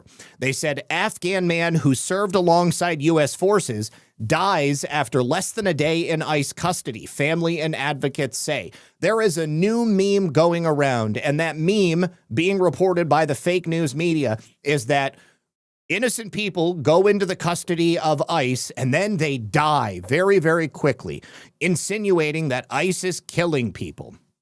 They say an Afghan man who served alongside U.S. Special Forces and fled his native country after its takeover by the Taliban died over the weekend shortly after being detained by immigration authorities, according to his family and an advocacy group. And here he is wearing a Freedom shirt.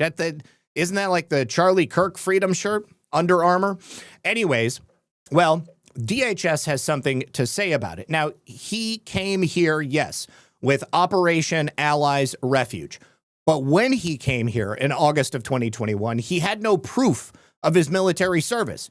He also has a criminal history that includes arrests for the fraudulent use of food stamps and theft.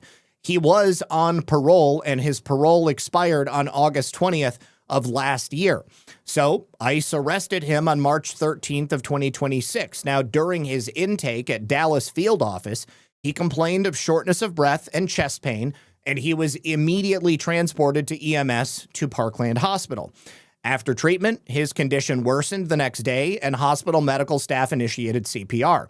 At approximately 9:10 a.m. Central Time, a physician pronounced him deceased following multiple resuscitation efforts. No one in ICE custody is denied access to medical care. ICE provides comprehensive medical, dental, and mental health services, including access to appointments and 24-hour emergency care from the moment an alien enters custody. That's actually better service that you're going to get than if you were an American citizen.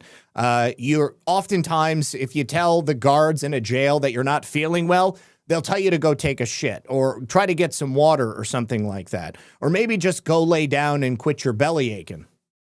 However, if you're an illegal alien and you're in ICE custody, the last thing DHS wants is a report like this bullshit coming out of CNN. This guy did not die because he was arrested by ICE. He died probably because he was overweight. Maybe he had a bad heart because he was, doing drugs or something like that. We don't know. But he certainly gave us nothing in the way of proof to say that he served alongside the special forces. Generally speaking, when these guys come from Afghanistan, if they were with our boys, then our boys know them, and they're going to go ahead and vouch for them. They're going to be, oh, yeah, this guy was a hero. I know he doesn't have any paperwork, but he was right there with us every day fighting the bad guys. And so, yes, we'll go ahead and help him get certified and make sure the government knows that he should be here as part of Operation Allies Refuge. This guy did none of that. Instead, he came here and he broke laws. He was illegal. He got kicked out, and unfortunately, he passed away. Now, here is another situation surrounding the idea of criminal immigrants and aliens coming to the United States of America and committing crimes. Even if this guy had already been given entry with proof of his service in Afghanistan, if he came here and committed crimes, I don't think he should get to stay. Now, if I go to any other country and I'm given status in that country, if I go around and start robbing convenience stores, or I start stealing purses from old ladies, or maybe I steal a car, or I commit some bank fraud, I guarantee you that the government that so graciously gave me access to their country, they're not going to want me to stick around.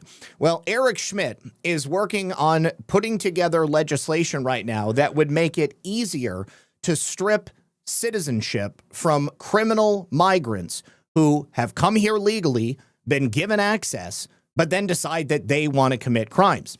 So Eric Schmidt's call comes amid this chaotic partial government shutdown that's currently crippling DHS operations, leaving TSA agents unpaid, airports in disarray. Lisa's got to take a plane this week, so hopefully she doesn't have a big problem when it comes to that. But Democrats refuse to fund these various organizations, and it's not bad enough. There's been a couple of incidents of Islamic terrorism in the past couple of months.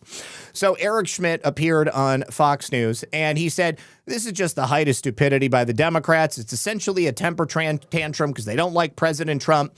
He has proposed something called the Protect America Act. It would broaden the criteria for revoking citizenship and deporting individuals who are involved in fraud, support terrorism, or commit other crimes. Mohammed Jallah, he was convicted of providing material support for ISIS.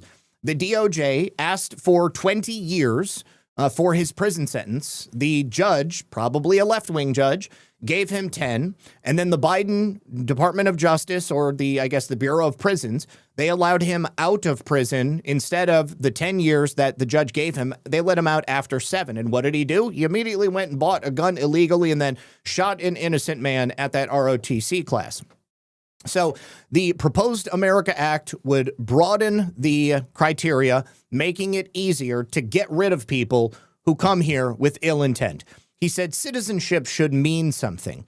The deportations need to continue, and we also need to expand the category of people who can be denaturalized and sent home. People are. There are tens of thousands of murderers, hundreds of thousands of violent criminals that are in our people are. There are tens of thousands of murderers, hundreds of thousands of violent criminals that are in our communities because of Democrat policies. And so we need to make sure DHS is funded. The deportations need to continue. We also need to expand the category, Dana, of people who can be denaturalized and sent home, who are, reforming the legal immigration system, because I've got a bill called the Scam Act that would allow us to do that. So if you've committed acts of terrorism, if you've committed the welfare fraud like we saw in Minneapolis, if you're part of a cartel, if you're engaged in that kind of activity, we can denaturalize you and send you home. Sadly, right now, it's very difficult to do that. It's very rare. And so we need to close the border, which is effectively been done. The deportations need to continue, and we need to open up the process for denaturalization. You mentioned every single person who has been given access to the United States of America should be kicked out if they come here and they become a criminal. If you don't want to come to the United States, assimilate, and live a healthy, legal life, then you have no right to be here. He said the rule of law is central to our constitutional order. A nation does not enforce its immigration laws, cannot effectively protect its people. Today, as we sit at the inflection point between two competing visions for our country, one rooted in chaos and lawlessness, the other in law and order, I am introducing a 4-point plan to defend American sovereignty, restore immigration enforcement, defund rogue left-wing NGOs, and protect law enforcement. To secure our future, we must enforce our laws. The American people deserve no less. I can't really say any more about it. But here is another unfortunate case of an illegal alien coming to the United States and committing a grave and heinous criminal act. This time, it was reported that a white woman in Charlotte, North Carolina, had been arrested for murdering her lesbian lover. Turns out she's an illegal alien from Brazil, and she's not white. This woman, 23-year-old Lehis Brito Costa, is in the Mecklenburg County Jail, charged with the murder of a woman who police are still trying to identify. It happened Tuesday afternoon. That's when CMPD was called for a welfare check at the Pepper Tree Apartments on Central Avenue. There were a bunch of cops talking to people from this building and the other buildings. Sayakula didn't want to show his face, but he lives above this apartment, where police say the woman's body was found. He doesn't know her, but says a man, a woman, and dog live there. I was shocked, to be honest. We went door to door talking with neighbors who say they didn't hear anything but saw police come and go overnight. This apartment complex is not immune to crime.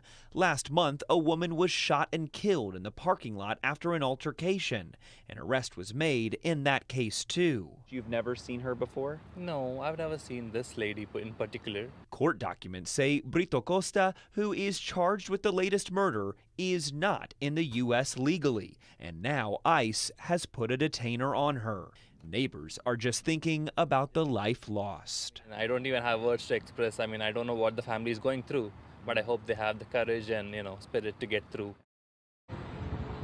So what happened? Well, the illegal alien learned that her girlfriend was cheating on her with someone else. So rather than maybe confronting her and saying, hey, are we going to work through this or are we going to break up?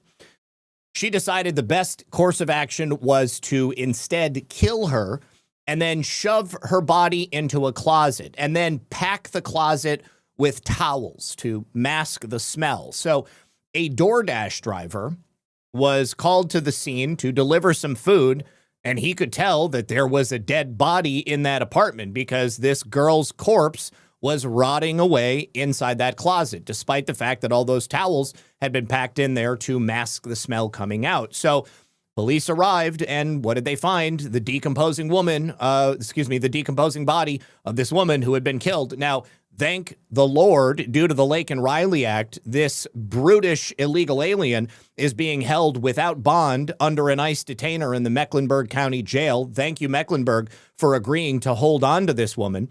And these are the people that Democrats want you to continue to live with in our country. Now, we are going to jump from the scammers to the treasonous fake news media.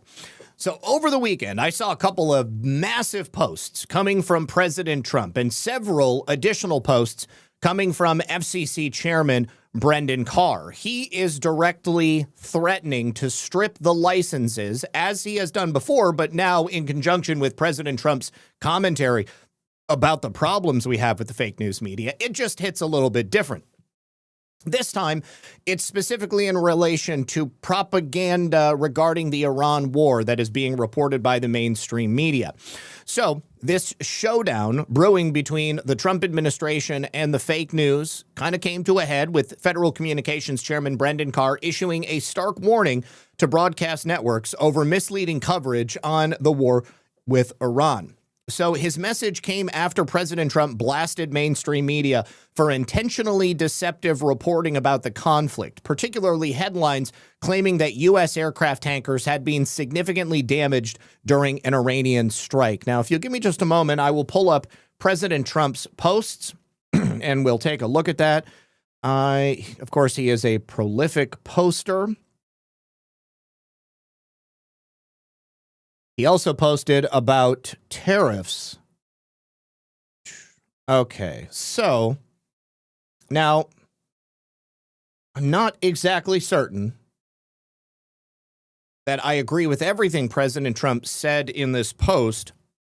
But certainly I don't think that Iran is like this sole master manipulator of the airwaves. There's a lot of this that comes out of quite a few countries. Iran has been known to produce, along with North Korea, they will produce images and video of things that never happened and then report them to their own people. One of the things that Iran put out this weekend was an AI video of like 250,000 people in the streets of Iran protesting the United States of America. The protests never actually happened, and there were a number of left-wing journalists who just reported on it without any due diligence. So President Trump said Iran has long been known as a master of media manipulation and public relations. They certainly do have their proxies in the left-wing media, and they also have supporters even within politics, as you all are well aware. Former Secretary of State John Kerry has a very cozy relationship with the Iranians. They are militarily ineffective and weak, but they are really good at feeding the very appreciative fake news media false information. Now, AI has become another disinformation weapon that Iran uses quite well, considering they are being annihilated by the day. Couple of other videos and images they produced. They showed phony kamikaze boats shooting at various ships at sea, which looks wonderful, powerful, and vicious, but these boats don't exist. It's all false information to show how tough their already defeated military is. And the 5 U.S. refueling planes that were supposedly struck down and badly damaged, that's according to the fake news Wall Street Journal's false reporting and others.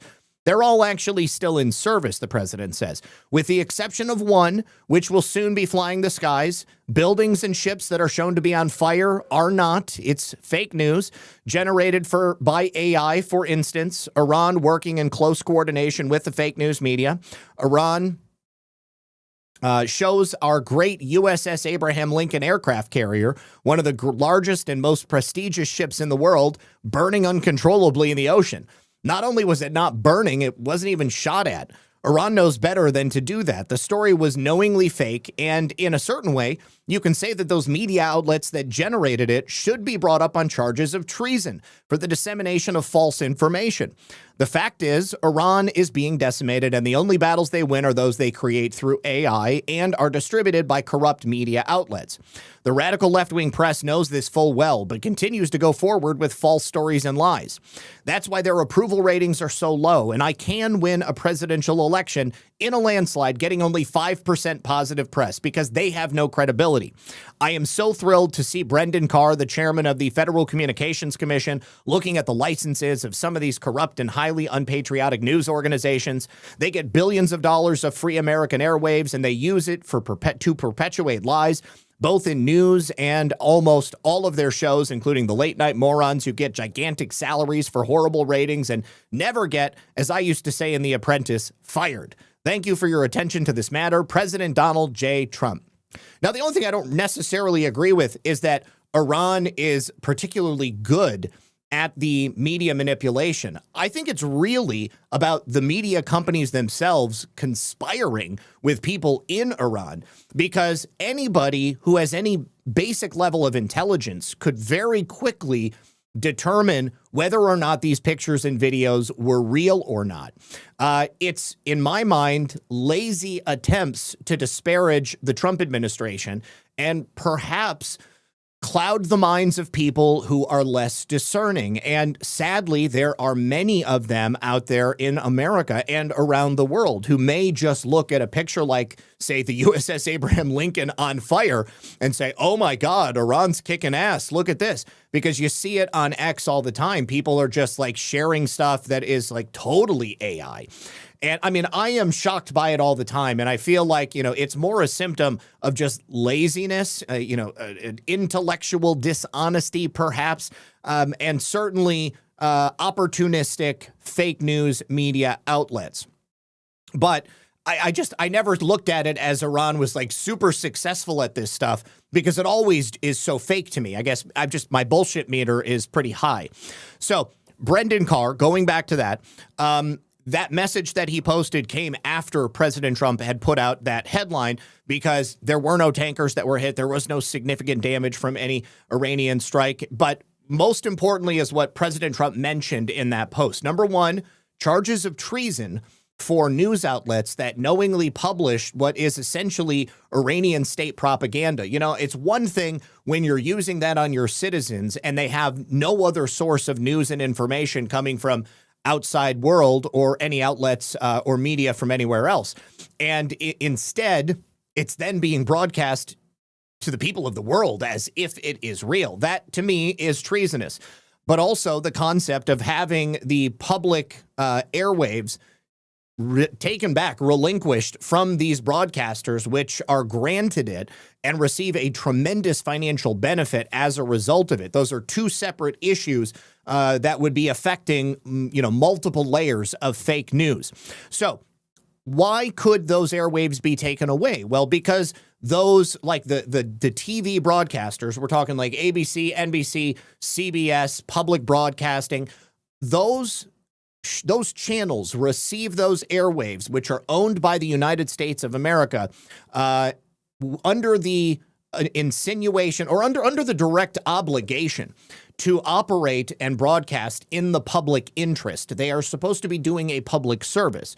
They're obviously not doing that. So these outlets knowingly spreading fake news and trying to damage the United States, trying to damage the safety and security or the morale of the people of this country by producing these hoaxes and these distortions, that, in my opinion, is and could be considered treasonous. So Carr wrote this: broadcasters that are running hoaxes and news distortions, also known as the fake news, have a chance now to correct course before their license renewals come up, because they're about to come up. I think that they never considered this was something that could happen to them. And so they've just been more than happy to continue operating business as usual. But he says the law is clear. Broadcasters must operate in the public interest, and they will lose their licenses if they do not. Can you imagine a world without these traditional stalwart television channels having their broadcast frequency taken from them and then handed off to somebody else who would use it? Can you imagine? Like, if I got broadcast spectrum from CBS or something like that, and I was able to go ahead and start broadcasting on television, like, how funny would that be? I find that to be hilarious. Or what if they took it and gave it to like RSBN or something like that? How awesome would that be? Just the idea, just imagine CBS, ABC, NBC, those old school news channels that used to actually somewhat broadcast in the public interest. They get that spectrum taken away. Immediately, their revenue drops to zero. and then their companies end up going bankrupt very, very quickly. They would have to go exclusively online. They would have to try to convince cable television channels to allow them to broadcast there. The world would change in a very significant way.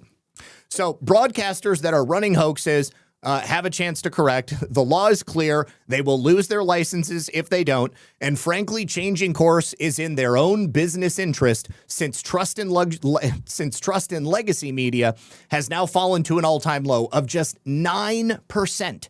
They are ratings disasters. The American people have subsidized broadcasters to the tune of billions of dollars by providing free access to the nation's airwaves. It is very important to bring back trust into media, which has earned itself the label of fake news. When a political candidate is able to win a landslide victory, even after in the face of hoaxes and distortions, there is something very wrong. It means the public has lost faith and confidence in the media, and we can't allow that to happen. Time for a change. My goodness.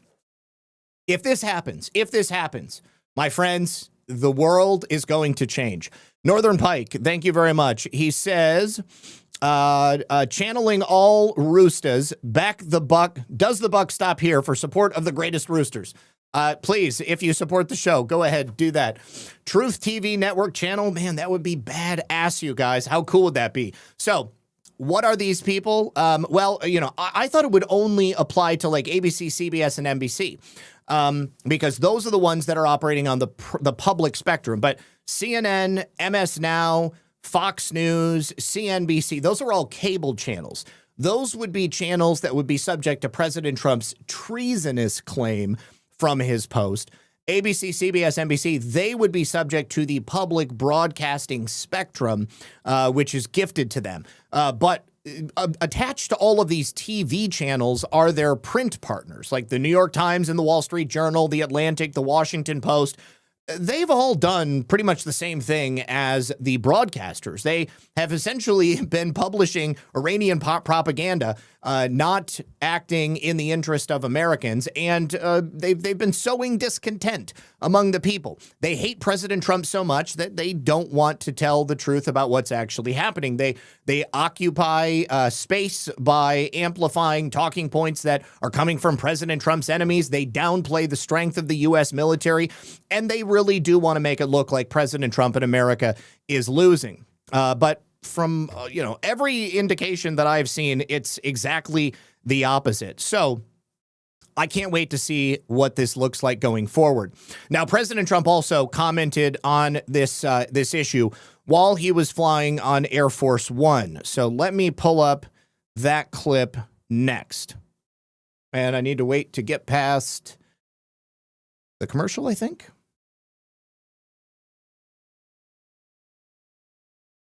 Okay.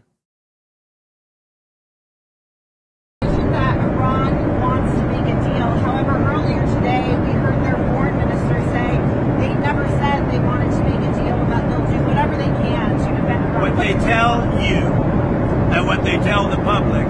You know, I just put out a truth about their disinformation. I assume most of you saw it. But they used AI. They said they attacked the USS Abraham Lincoln, one of the largest ships in the world, an aircraft carrier, and they show pictures of it burning. It was never attacked, it was never burning. The Wall Street Journal put out a false story that 5 of our big, beautiful tankers that we feed the planes with, give the planes the gas, jet fuel, hundreds of thousands of gallons of gasoline, that they were all essentially destroyed. They weren't destroyed at all. In fact, 4 of them were not even, literally were not damaged. And 1 of them has slight damage and will be back in the air soon. But if you read the Wall Street Journal, it's like they were totally decimated and destroyed, like Iran has been.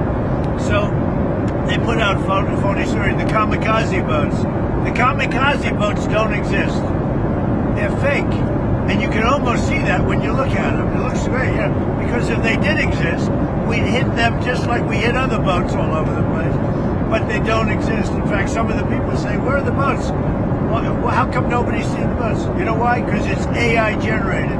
It's fake. And I found, I didn't realize this before we started, but Iran is known for a lot of fake news. And they deal with our fake news. And I actually think it's pretty criminal because our media companies, who have no credibility whatsoever, are putting out information that they know is false.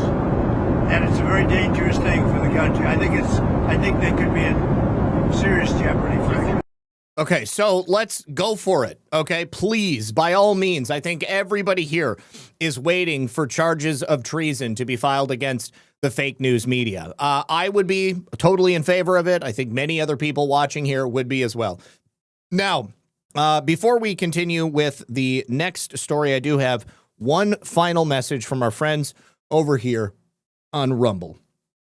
All right, you guys, do you ever feel like your phone is eavesdropping?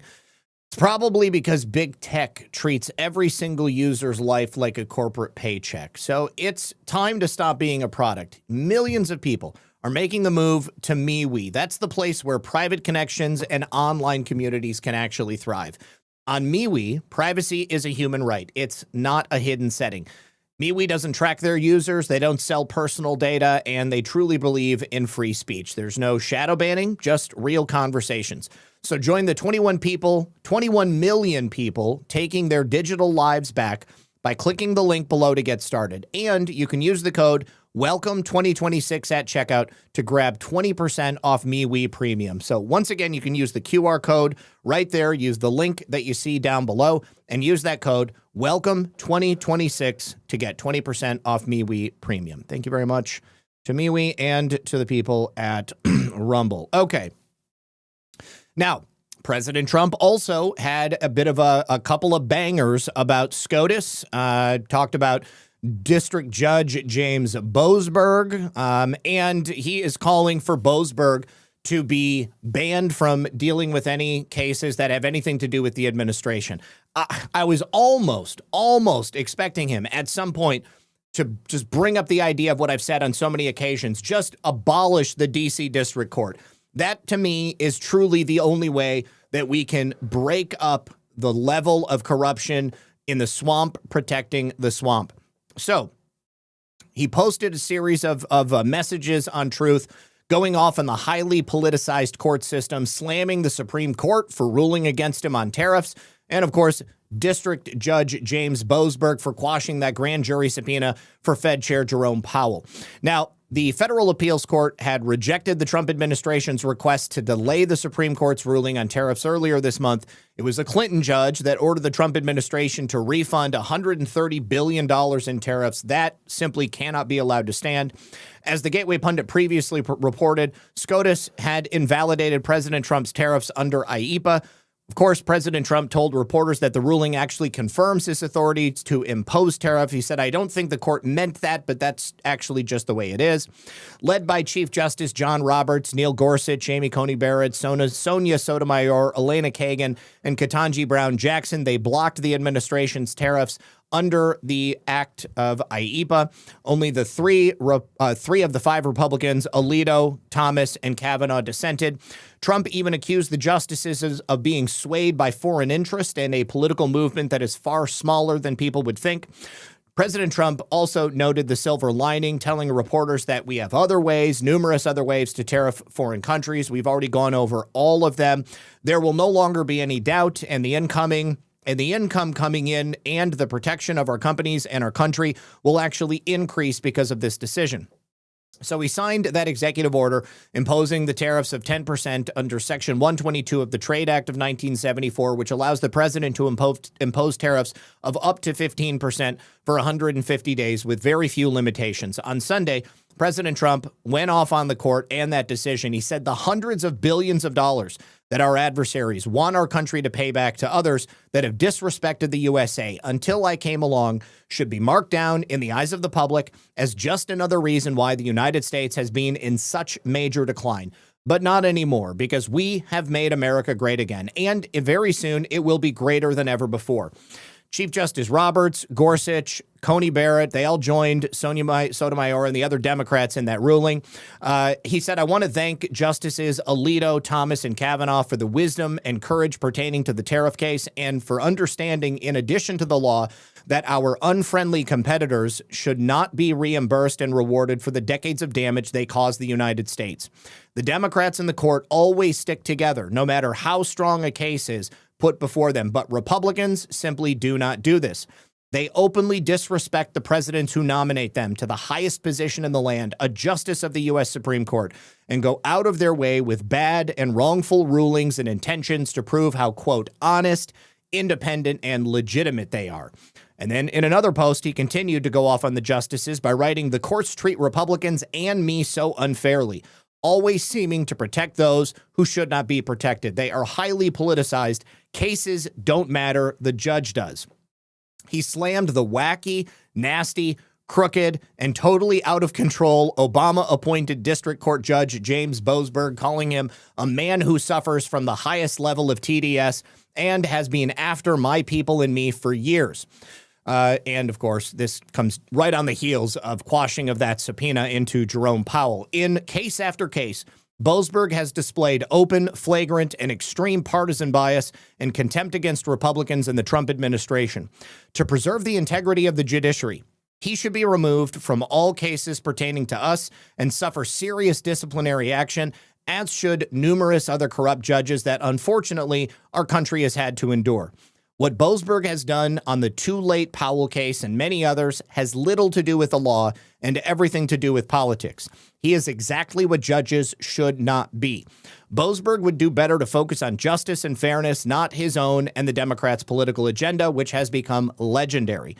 Much like prosecutor deranged Jack Smith and many others, Boasberg is a disgrace, as was his predecessor, to our legal process and our highly politicized court system, which was just witnessed firsthand by the unfortunate and unwarranted tariff decision recently handed down by the United States Supreme Court, which was a gift to countries and companies who have been ripping off the United States for decades at levels never seen before. Now, the statement is lengthy. I encourage you to go ahead and look at it.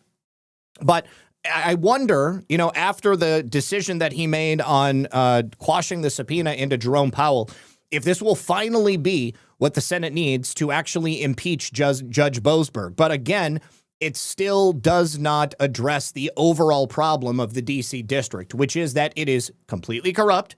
It's impossible to get an indictment against people who have committed actual crimes. And even if you can get an indictment, it's impossible to get any form of punishment. Kevin Kleinsmith lied on a FISA application, manipulated an email to get a FISA warrant against Carter Page, nearly ruined the man's life. He never even lost his license to practice law, barely got a slap on the wrist, and Judge James Boasberg was the one who decided that punishment. So clearly the D.C. district needs to go. Now, we do have another case of fraud taking place in California. I forgot about this one. This time, it is part of the homeless industrial complex. Apparently, the city of Los Angeles bought a Ramada Inn for over $10 million with the plans to house the homeless. Since then, they basically gave it to an NGO. That NGO has used over $20 million. It's been sitting there for 4 years, and they still have not housed a single homeless person. And the work is nowhere near done. Take a listen. 2x4s. An exclusive look at the Marina Del Rey multi-million-dollar homeless housing project, where for years neighbors say construction has been slow. Where are the workers? Where is the urgency? The city of LA bought the former Ramada Inn on Washington Boulevard in 2020 for $10.2 million. It was used as interim homeless housing before shutting down in 2022 to be converted into permanent supportive housing. Since then, for almost 4 years, the property has sat unfinished. Why does it take so long and such a waste of money? There's nothing to even show for it. City documents reveal the nonprofit PATH took almost 2 years to get permits approved, and by then they needed even more money. The city added another $1.5 million in homeless housing funds plus loans and grants, bringing the total price tag to around $20 million for just 32 units. $10 million purchase that was gifted to PATH, without really any other approval from the neighbors. Could certainly do with it around here to have people living in there. There's a lot of craziness out here. So right next to the building, we're seeing a pile of what looks like used toilet paper and then possibly a homeless encampment. I keep hearing from our local electeds that we're in a crisis. Well, where's the urgency? We have 30 rooms here that should have remained open for the last 6 years. City officials now admit the project exposed major flaws in the process. In a new report, the administrator urges to not authorize the demobilization of any project home key sites until full funding has been secured. Expected completion now by the end of the year. Last year they said it was going to open in spring, and then in winter they said it was going to open in summer. And if you take a look around, I bet you it won't be open next summer. Back out here, Mike will show you construction still very much ongoing. City officials estimate the project should be done by the end of the year. Nearby residents not very optimistic. Reporting in Marine. Who wants to take a bet that it's not going to be done by the end of the year? And you take a look at the work that has been done, my goodness. Nobody with an actual license seems to be working on this building. This is shoddy craftsmanship. They're leaving parts, they're leaving materials outside where anybody can come and just pick them up. I would imagine a lot of that $20 million has probably just been lost to homeless people driving by, picking things up, and then building their own homes right there someplace down the street. Now, this is a short segment, but it is very, very odd. James Comey put out another strange video on his Instagram where he talks about singing a Beyonce song. Now, I'm sure you'll remember James Comey initially got in trouble for spelling 8647 with seashells on the beach. And in this video, he talks about singing a Beyonce song, which also seems to have some reference to the beach. It's called Sandcastles. Just as James Comey's prior videos seem to be these folksy messages of wisdom for the American people about how the rule of law must prevail and, you know, he's such an honest Boy Scout, I'd never think that anything James Comey does on his personal accounts are as they seem. I think they're all messages that are directed to someone, not us, and somebody out there understands exactly what he's talking about. As FBI director, I would get briefed all the time on serious stuff, including operations or cases that always seem to have these strange code names that nobody could explain the origin of, at least not to the director. And so the names became a little bit of an obsession of mine. One morning I was sitting at the head of a big table in a crowded room. And didn't he have like another song that he talked about a Kesha song or something like that?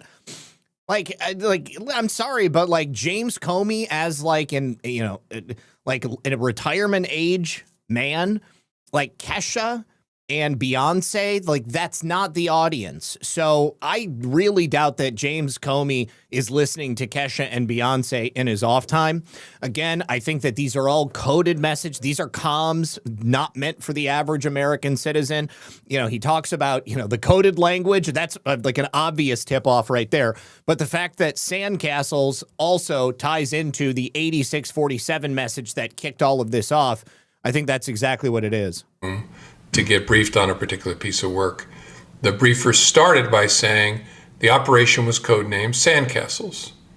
Now this was 2016, and you may know that Beyonce's album Lemonade had come out then with a track called Sandcastles. Had no idea. So I said, oh, like the Beyonce song.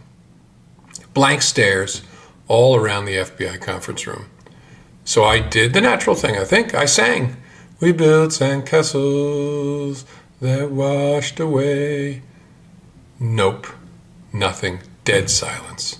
Like, how uncomfortable do you think that, like, if this story actually happened, can you imagine a table of FBI agents seated around James Comey and he just starts humming away, singing the lyrics to a Beyonce song? And everybody's like, he's lost his damn mind. Like, what the hell is going on? I just don't believe this happened. Never mind, I said, continue. Only when I got home and told my family the story did I get the reaction I was looking for. When I write, Can you imagine also, like, James Comey's white bread, Alexandria, Virginia household. Everyone's like seated around the dinner table. It's like a Norman Rockwell painting, and he comes in and he's like, "You'll never guess what happened at work today, Jimmy. I sang Sandcastles by Beyonce." And everyone's like, "That's so funny, Dad. Fighting Trump is such a great time at the FBI." And it's just, I don't believe it. Listen to classical or jazz because in ways I can't explain, the music unlocks something. It frees me. The music unlocks something. It frees me. I think that is a direct point to the fact that the music unlocks the code, whatever the code is. It's always something to do with music with James Comey. I'll have to go look at the lyrics for Sandcastles, but in order to figure out a coded message, you've got to have not only like the source, but then you've got to have a key somehow, some way to unlock it. All right. Now, President Trump announced earlier today that Susie Wiles was just diagnosed with cancer. He said, "Susie Wiles is an incredible chief of staff, a great person, and one of the strongest people I know. But unfortunately, she's been diagnosed with early stage breast cancer and has decided to take on this challenge immediately as opposed to waiting. She has a fantastic medical team and her prognosis is excellent. During the treatment period, she will be spending virtually full time at the White House, which makes me, as president, very happy. Her strength and her commitment to continue doing the job she loves and does so well while undergoing treatment tells you everything you need to know about her. Susie is one of my closest and most important advisors. She's tough and deeply committed to serving the American people. She will soon be better than ever. Melania and I are with her in every way, and we look forward to working with Susie on the many big and wonderful things that are happening for the benefit of our country." So essentially, I think it sounds like President Trump is going to be offering Susie Wiles an advanced form of cancer treatment. And during that treatment, she's probably going to be receiving it directly at the White House. Maybe this is something that isn't available in your average everyday medical system. Now, he also there was a meeting where Susie Wiles was president earlier today, and he also had this to say. Introduce Susie Wiles, who's fantastic. She's our chief of staff. And she's an amazing person, an amazing fighter. And she announced a minor difficulty, which will be in good shape for, he'll be around for a long time. She had a diagnosis, you probably saw it. And she's going to take care of it immediately, as opposed to waiting. She said, "Let's do it now." I said, "Do it immediately." Because with that particular ailment, the faster the better. That's the only thing I know about it. The faster the better. She's going to do it immediately. So she just started, actually. And she's going to be in great shape. The prognosis there is excellent, beyond excellent. So, thank you, sir. But who needs it, right? That's right. Who needs it? Now, it also could indicate that Susie Wiles is not going to be around for much longer. Doesn't mean that she's going to pass away.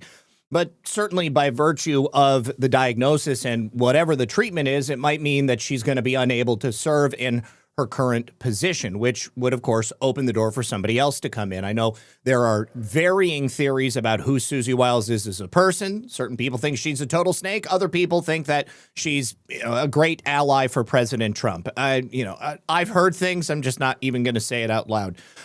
Now, what's also interesting is that at the same meeting, President Trump also made mention of Representative Neil Dunn. He's a Republican rep from down here in Florida. He was diagnosed with cancer, but he was diagnosed with terminal cancer. And they said that based on the type of cancer, he was going to be dead by June. But White House doctors got involved, and apparently he's doing much better. So it sounds like much the same as what Susie Wiles is about to begin undergoing. Neil Dunn went through the same process. Now, President Trump kind of took Mike Johnson by surprise by publicly stating that Neil was supposed to be dead by June. I kind of let the cat out of the bag. It sounds like Johnson was not expecting to say that. Diagnosis, and I mentioned it to the president, and I said, Congressman Dunn is a real champion and a patriot because he's still coming to work, and if others got this diagnosis, they would be apt to go home and retire. And what was the diagnosis? It was, I think it was a terminal diagnosis. He would be dead by June. Okay, that wasn't public, but yeah, okay, that's... I can't believe POTUS. He's like, HIPAA be damned. I'm just going to say it out loud. It was grim. That's what I was going to say. I don't think with he a would heart run. problem, by the way. This was a heart problem. So I'm just going to put all of his medical shit out there. Long story short, the president called him to encourage him and thank him, and thinks they it's had so a funny, conversation. too. And the president mentioned in the course of the conversation, you know how to get my doctors involved, and they did. And within a number of hours, they took him to Walter Reed Emergency Surgery. The man has a new lease on life. He acts like he's 30 years younger, and he walked into the conference meeting, and we thought we'd seen a ghost. And I spoke with him over the weekend, and he's encouraged and thankful, and he thanks the president for his leadership and intervention. And thank you. He It was actually amazing. called Mike. Mike called me and he said, "Sir, we're up by 3, but we're going to lose 1 by June." I said, "Who?" Neil Dunn. He's a great congressman. Incredible. He called to say that he was terminal, really bad heart. There's nothing they can do. I said, "That's bad. Number 1, it was bad because I liked him. Number 2, it was bad because I needed his vote." But he really said, he said, "Mike, I'm going to last this out for the president and you, and however long I live," I mean, it looks like June is the time, but however long I live, I'm going to be voting for you. I mean, how many people are going to say that? Most of them are going to say, "Mike, I'm retiring immediately. That's the end." He's an extraordinary But man. he didn't do that. He didn't do it. Good for him. Good for him. Now, let's see. Artsy Jones says Operation Sandcastle was about disposing Hitler's chemical weapons stockpiles. Do you know? No, I'm not familiar with it. And is Comey possibly signaling the criminal syndicate? Thanks and God bless. He likely, maybe. All right. Also, Joan said, well, first of all, Northern Pike says, I'm happy I don't have to listen to Roosters in the morning, only 1 in the evening, and that's okay, because I know it's a morning somewhere, so much morning going on. Thank you for that, Northern Pike. Appreciate the support. Joan also says, here in Georgia, Arab developers are using Western-sounding names for LLCs to get permits. They brag about building their Gaza strips in many areas. It's in our faces, and nobody is stopping it. Thanks, Zach. You know, it's totally unfortunate, and obviously, to get these permits, that's going to be in the hands of those local municipalities that are allowing them to come in and set that up. Optizi says, Comey also brought up how, yes, a huge fan of Taylor Swift he was last year, which was very odd. That was the other one. I was trying to remember that. And then I will look into Operation Sandcastle, Joan. Thank you. Optizi, fan he was. Yes, he was a huge Taylor Swift fan. That's correct. All right. Now, I'm going to jump to the final story. I have a whole bunch of instances of people calling for President Trump to be murdered, and of course the DOJ is on top of it. But we should just jump straight to this final story right here. Intelligence suggests that the new Iranian supreme leader is gay, and apparently Trump reportedly burst into laughter when he was briefed by intelligence agents. I don't know how real this is, but the allegation of homosexuality was alluded to in a CBS News report on Sunday that said the elder Khomeini, who had ruled Iran since '89, preferred a different successor, in part because of unspecified issues in his son Motbaba's life. His father and others suspected he was gay, and that was something that people were spreading to try to stop his ascension. And of course, homosexuality is totally illegal in Iran. So, New York Post had also said, along with an impotency problem and an inability to find a wife, there was concerns about his sexuality. Trump is said to have laughed out loud when briefed by officials. Others in the room found it hilarious, according to the Post source, and one senior intelligence official was laughing for days.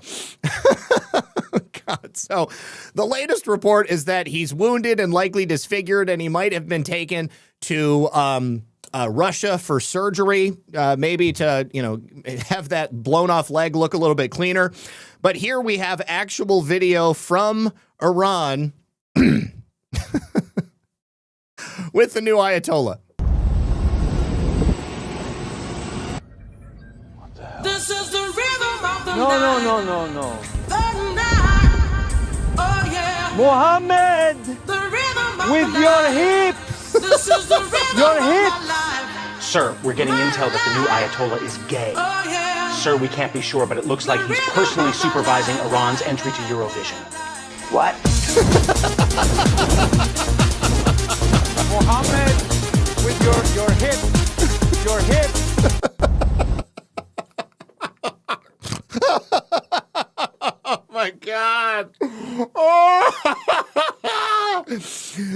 is why I love AI videos, because you can make stuff like that you would never see. You would never see. That's what this is for.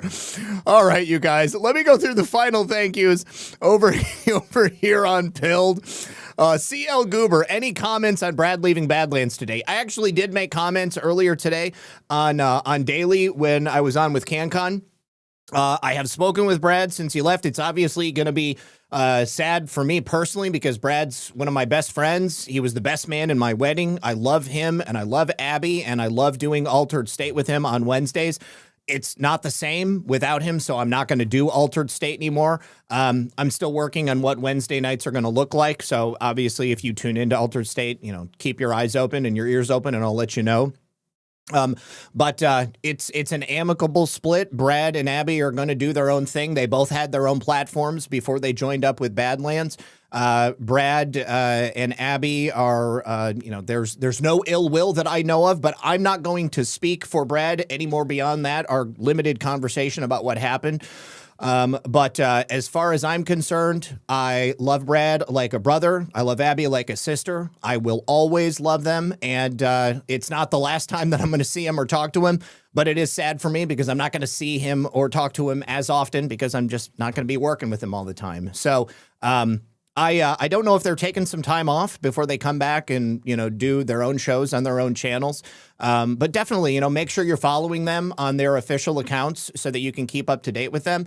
And I am certain that you will see Brad and I back on the air again in the very near future. So, Brad, I hope that you hear everything that I've said. I love you, brother, and I love you, Abby. And yeah. At the end of the day, it is totally not unforeseeable that in a business or an organization, there are going to be times where people come and go. I've worked a lot of different companies over the years, and I have never worked any place where the exact same people work there all the time. And that's just the name of the game. That's the way that it works. So love you guys. Let me see. Cyber X Speed says, I appreciate you covering the news with clarity as always. I appreciate you. Thank you for that.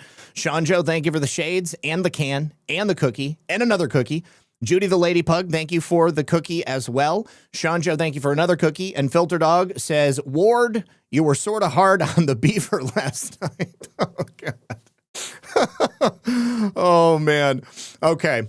All right, you guys. That will be all. And let me just check something over here because I'm seeing a message from Rumble that, yes. Okay. So I just wanted to make sure. All right, you guys. ZBM says, oh, okay, gotcha. Thank you for the awesome show per the usual, Zach. Thank you, ZBM. I appreciate it. And then also, wait, what's happening with Brad? Okay, yeah, Brad and Abby just parted ways with Badlands. They went to go do their own thing again. I am certain that Brad will continue. Now because he's not doing all the behind-the-scenes stuff at Badlands. I wouldn't be surprised if you started seeing the same type of quality long form documentaries that he is famous for. He's obviously going to have plenty of time to go ahead and do that now. And let's be honest, they're trying to build a home in Alaska. So they've got their hands full. They've got plenty that they need to do. All right, you guys. Thank you for being here. I will be live with John tonight at 10:30. We are going to be doing Baseless Conspiracies per the usual. And we're going to be talking about the strange and tragic death of Andrew Breitbart. And probably it should also be worth mentioning that there is a string of strange and tragic deaths that surrounded the Obama administration. I'm going to go into several of them as well. Thank you to Kenzie Fam, who says, keep rumbling like a rock star. I appreciate you, homie. All right, and then let me go ahead and pass out these gold pills. And there we go. And I love you. I will see you next time. Good luck. God bless. If I don't see you tonight, I'll be back tomorrow right here at 5 p.m. for another episode of Red Pill News Live. Until that time, good luck and God bless. Peace.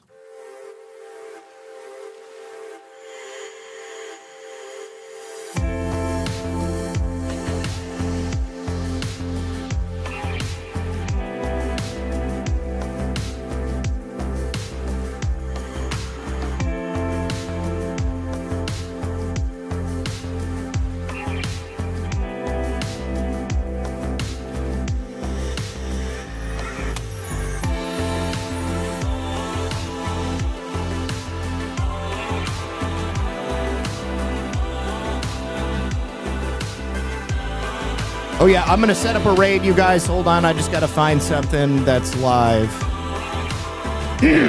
Pardon me.